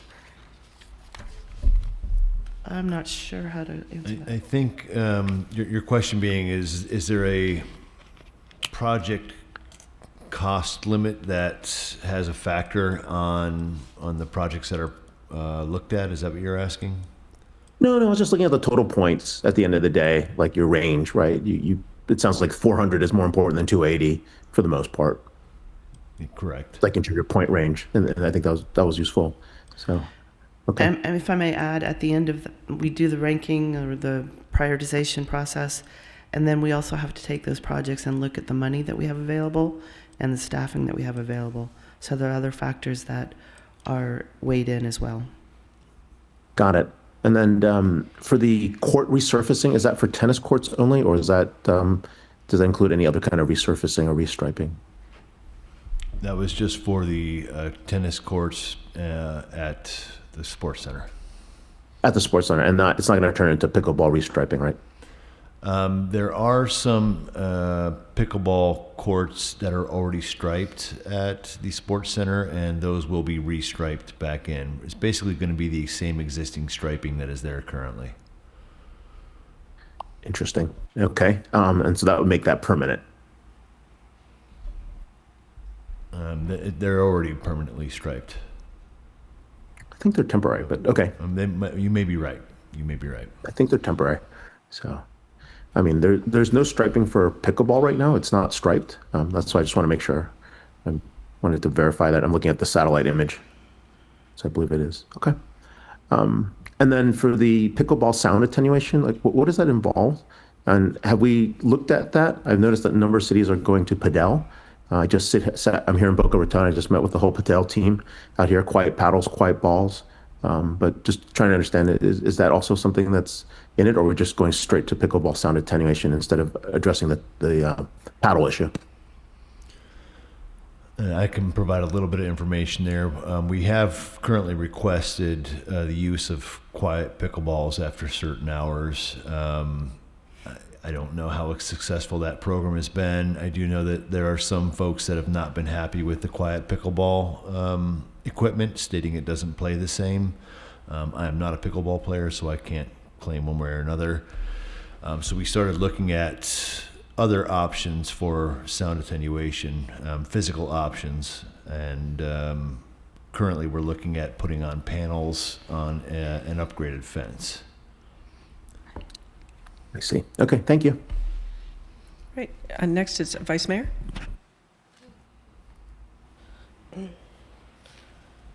Yeah, thank you for improving the process every year. I remember when I first got on the council, we only got a list of CIP projects without any any measurement for how it was prioritized. And then every year you are adding more information. And this year, not only there are the list of criteria, you even provided the metrics that you used for each project. So thank you so much for including all the details. And as I understand, this is for reference for us to really consider prioritization, and eventually the list of projects that we do fund is still up for the council to decide, right? So we don't have to follow the exact list, but it's a really nice reference. And I also would like to point out that you have improved the project narrative document. There was question about how much external funding each project has. All the information I see is in this document that I'm sharing. Now this is one example. So there is proposed funding for this year, and then the current existing funding from so far, and then external funding we have.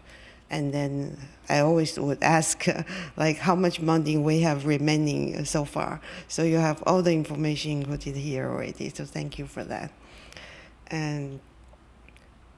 But project description is still just one paragraph. That a lot of times it's hard to say what exactly contribute to, say, a $3 million project. But I see that you have included more description in the prioritization, where for each measurement of the prioritization, you provided some reasoning. And there is a second page where there is more information about the funding by year. So thank you for this additional information and the steps, that the timeline for the project. I do have a question about the timeline for, let me unshare this. Stop share. Okay. I do have a question about the City Hall project. So it seems we are approving still the project for next year. The ones that's in the list we expect, then they will start next year. The 5-year CIP still appears to be a projection based on this 26-27 CIP. Then for the City Hall Annex project, in the 5-year projection, I see you are expecting an expenditure of we already allocated $3 million. We are allocating $5 million, but I'm curious, do you expect them to be all expensed next year, or this will be what will be the timeline for the project? Thank you for your question, Vice Mayor. The Annex project may not be completely expensed next year, but the contract for the contractor would be encumbered.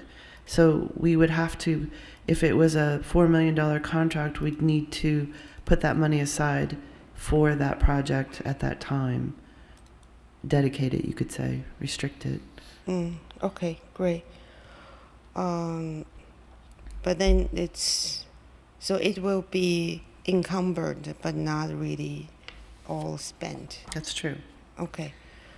And then I cannot find the page for the 5-year project.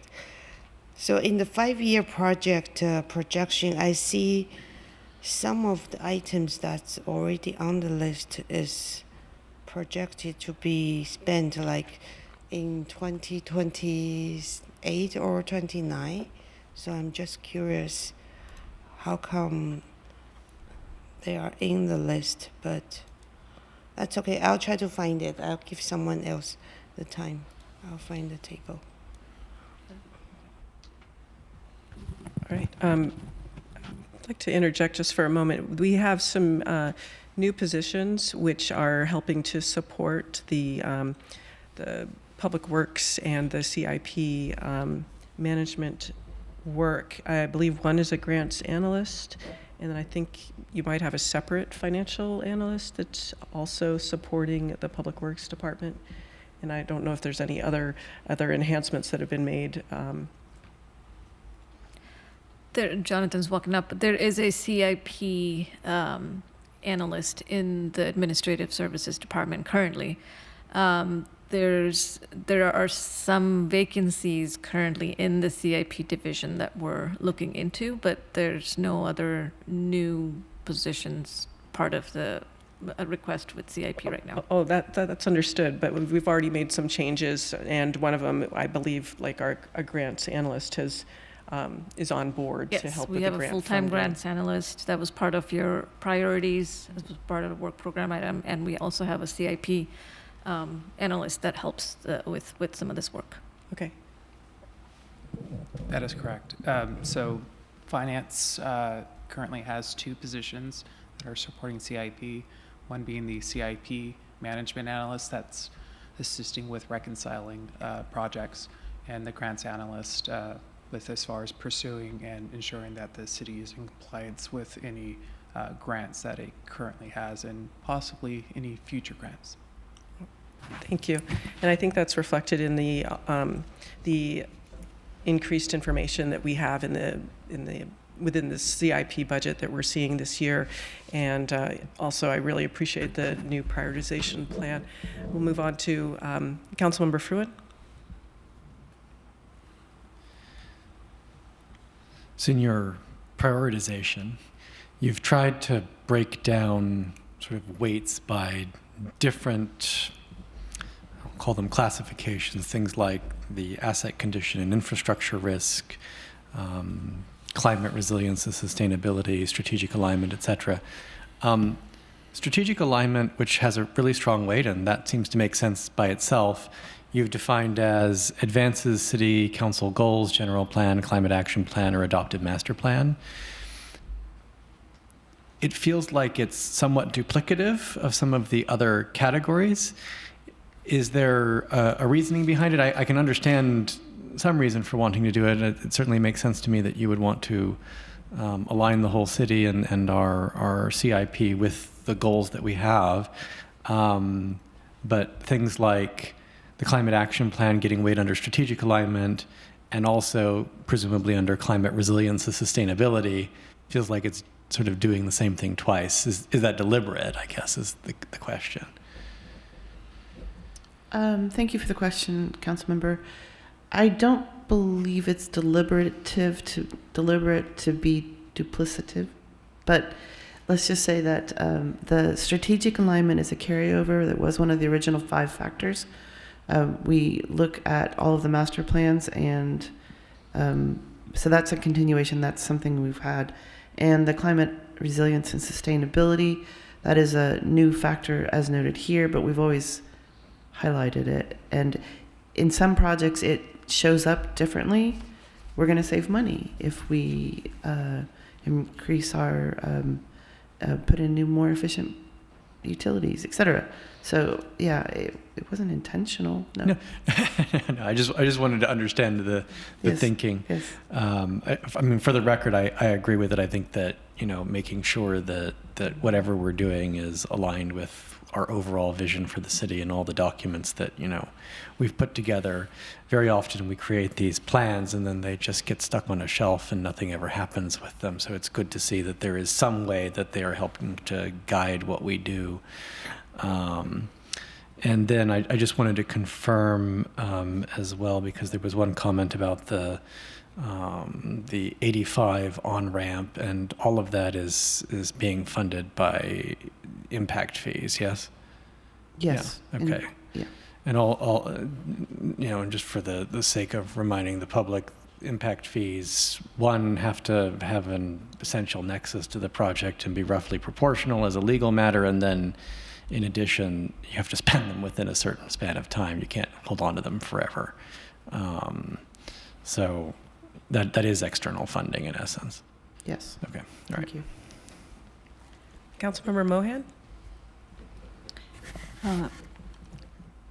So the staff report doesn't include the pickleball, or at least, right? You added that later. Is that? Thank you for your question, Councilmember. We added the pickleball project after our prep session meetings, and we were reminded that we've been working on it and we should include it, so we rushed it in. And so that was why the attachments F, G, H, and I showed up. They were revisions of the staff report and previous attachments to just simply include the pickleball project. Right. And my somehow I missed that information. I'm sure I heard it from you, but I didn't quite get it. So this is the second year of our 2-year CIP planning, right? This is the first year of a 5-year plan. We have an annual, we do a 5-year plan every year. Right. And every year we come forward and we present the first year that we are asking for funding on, but then we're also presenting that within the context of a 5-year vision, if you will. And every year we move that vision down the road another year to continue our 5-year plan. Okay, so for FY 26-27, you're asking for 7.1, and I think that increased with 7.3 maybe? 7.3 total, 7.3. Okay. So all of it is already in the budget? We are not increasing our ask, you could say. Okay, so you're not asking for new money? Right. We plan on, as a city, we plan on transferring $2 million from the general fund into the CIP annually. And we also have the rest of the funds, other than the $600,000 mentioned from the fees collected, the rest of the money is funded by the capital reserve. We have enough in the capital reserve this year to cover it. Right, and the $2 million that we transfer, is that for next year or is that for this year? That is for the fiscal year 26-27. Okay, so that'll be part of the budget. Yes, it'll be mentioned in there. I don't remember, I think it happens in the third quarter. Here comes Jonathan.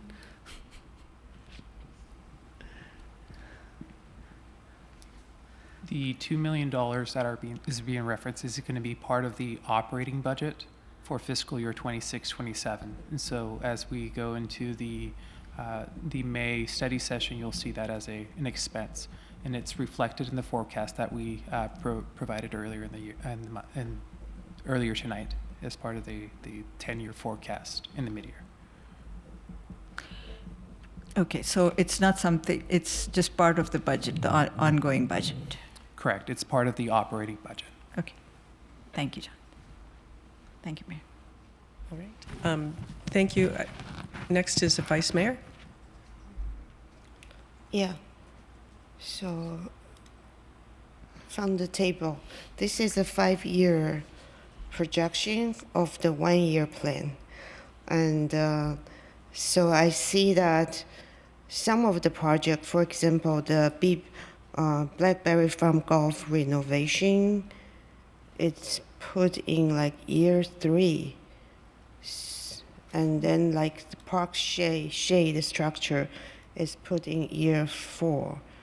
I'm just curious, why is that sum is so far away, even though it's listed as a project? Thank you for your question. We are trying to finish out the fire alarm system projects, and so we have the library as our priority for next year. This year we plan to initiate and hopefully finish another 5 buildings, fire alarm systems. So that's part of the FCA project, the Facility Condition Assessment Project. So then the golf course, if you look at last year's 5-year plan, I believe it was in year 4 of last year's 5-year plan, and so we moved that up to year 3 in this year. That is, we would do that tomorrow if we had the staffing to do it. I would also note that we are trying to plan the next 4 years to stay within our $2 million budget.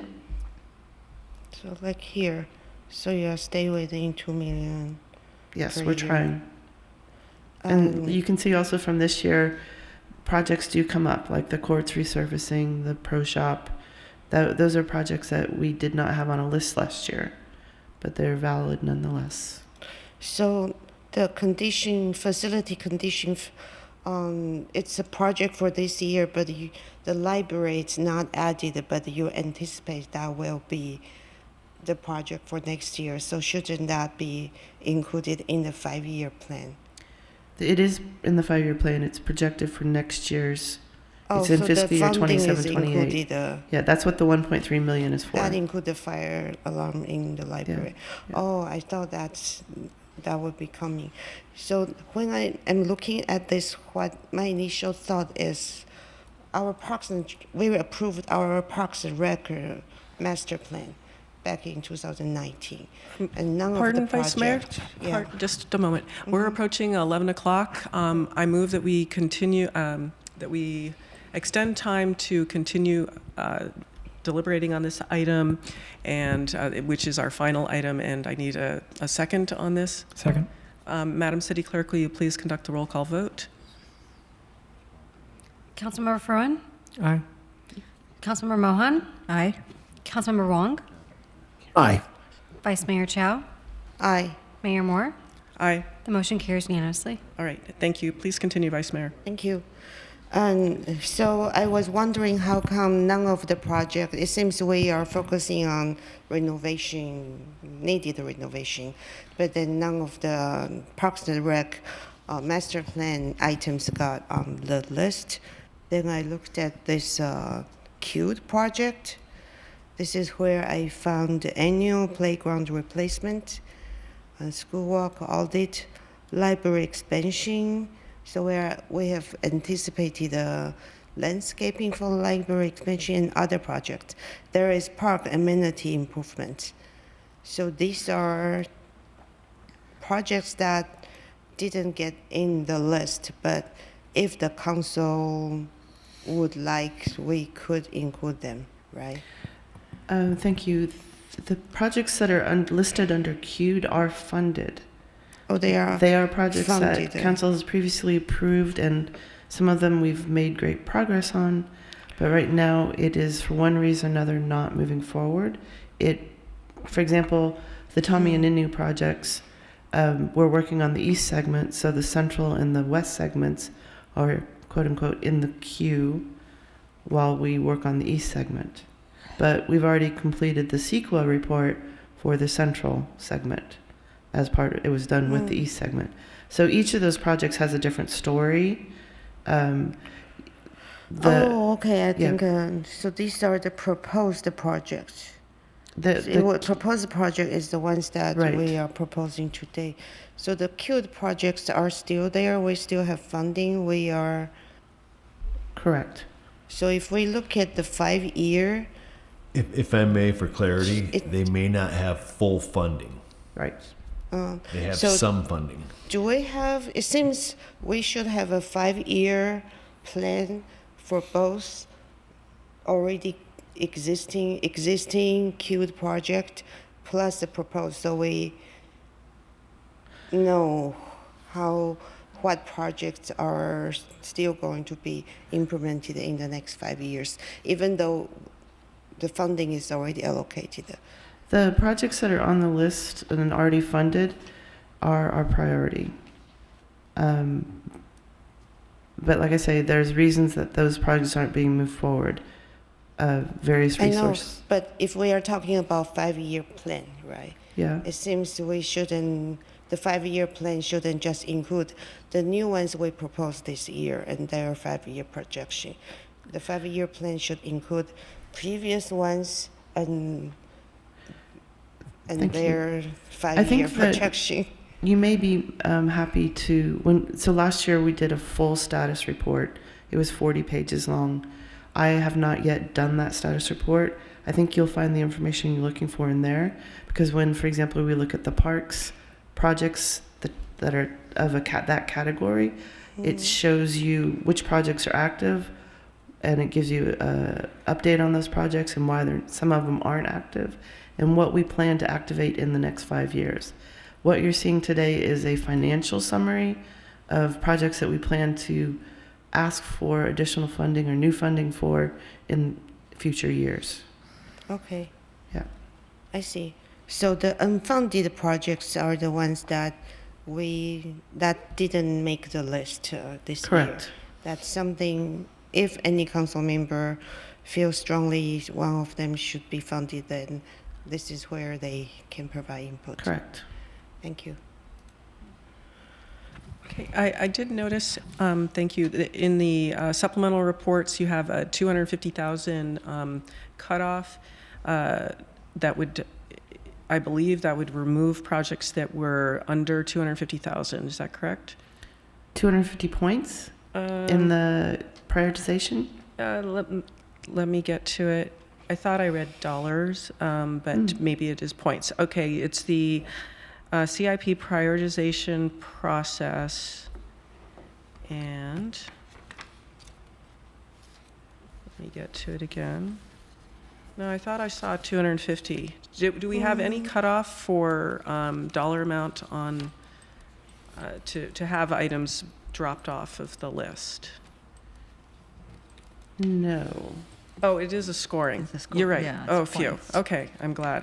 Because I was going to say there are some things like perhaps a shade structure that wouldn't cost over that amount. Right. So, okay.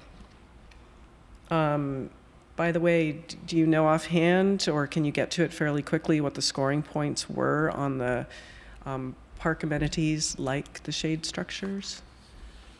The park amenities, sorry, what? Like the shade structures, it was a CIP, it currently is a CIP item to add some shade structures around. On the matrix, it is scored, the points total right now are 130. Ah, okay. The problem, that's a very nice to have project. Yeah. That's why it's of that ilk. Understood. Okay, so I don't believe we have a motion yet at this time. For purposes of deliberation, would council, anyone care to make a motion on the for item? the staff recommendation with the addition of the pickleball action sound barrier project from the desk item. Okay, and that's To the be only added or to added be item removed? from the desk item. There's Correct. only that It one. would be the 6 projects. Okay, and Seconded. okay, it was motioned by the vice mayor, seconded by Councilmember Mohan. Do we have any further discussion on this item, or are we prepared to go to a Some vote? question. Okay. I would like to make some suggestion as well on the queued projects, if we can. Please speak up. Oh, can you hear me? Is that all right? Sorry. Can you hear me now? Yeah. Yes. Yeah, I would like to take the queued projects and cut anything below 300 and put those into proposed, if we can do that. And I would not be supportive of the pickleball sound piece. I think we should be not having pickleball courts there. That doesn't make sense. I mean, if you want to cut the noise, just switch it to padel. Nobody would be complaining. That would save everybody a lot of money. So I don't see a need for that. But I would like to know what people would like to do if we're going to, in lieu of the pickleball courts, if there's something else they would want to add. So.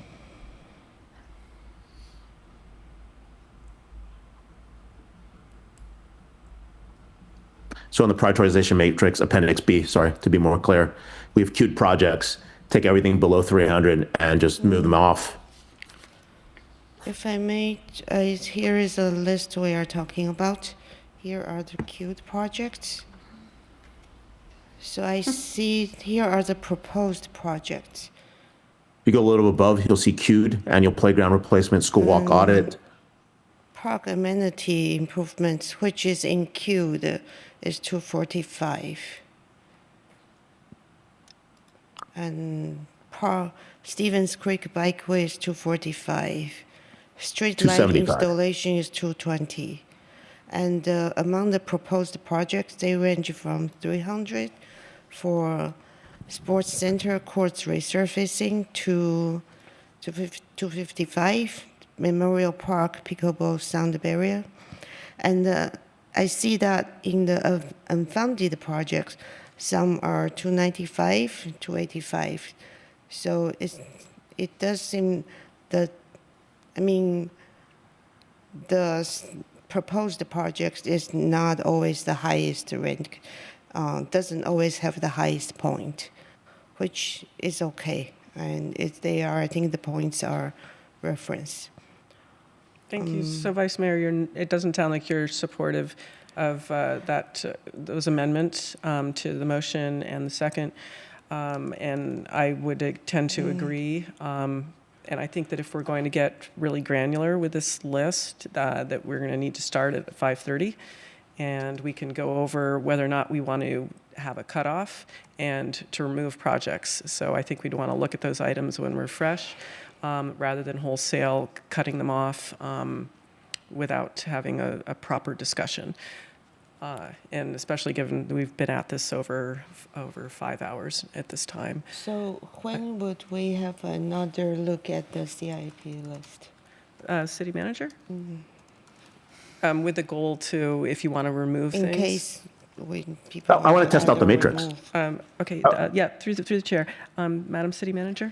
So, we're hoping today that with the staff recommendation that we, at least council can agree on removing anything below 250 would work at this time. And if there's consensus on maybe 1 or 2 projects that remain, we can take that kind of feedback. But I agree with you, Mayor. We shouldn't be getting into a wholesale change of this list at this point. Okay, so as it is right now, we're at 250, and we can take a look and have a check-in if we want to remove the next 50 points up to go to your Councilmember Wong's 300 suggestion. And with that, do I have any further comments, or can we go to a vote? Councilmember Fruin? You ready to go vote? Yeah. Okay. Madam City Clerk, will you please conduct the roll call vote? Councilmember Fruin? Aye. Councilmember Mohan? Aye. Councilmember Wong? Nay. Vice Mayor Chow? Aye. Mayor Moore? Aye. The motion carries with Wong voting no. All right. So that was our last agenda item for the evening. Tonight, we recognize the recent passing of longtime Cupertino resident Boris Stanley. Boris played a pivotal role in shaping the community we know today.